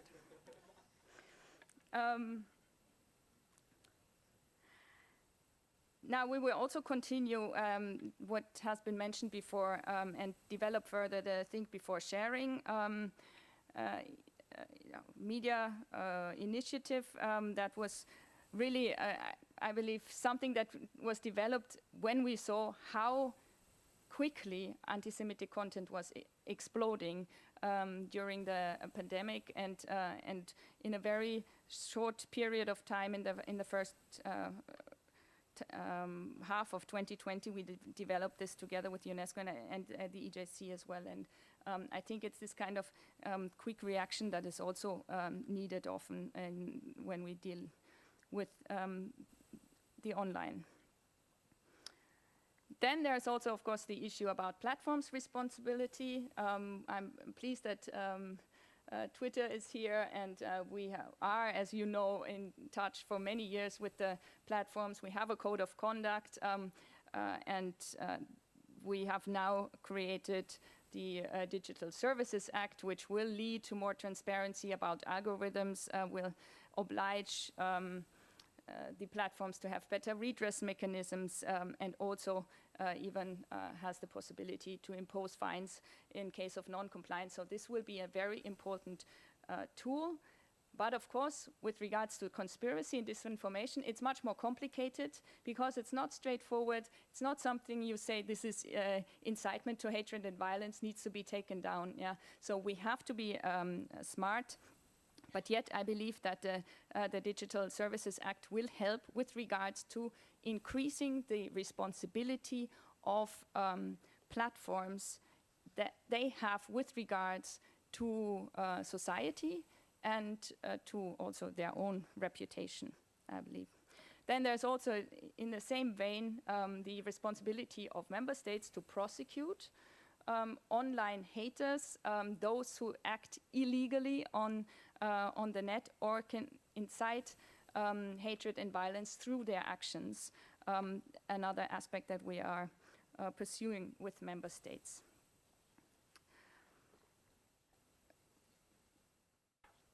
So once again, I would like to congratulate UNESCO for putting forward this important instrument addressing conspiracy theories through education.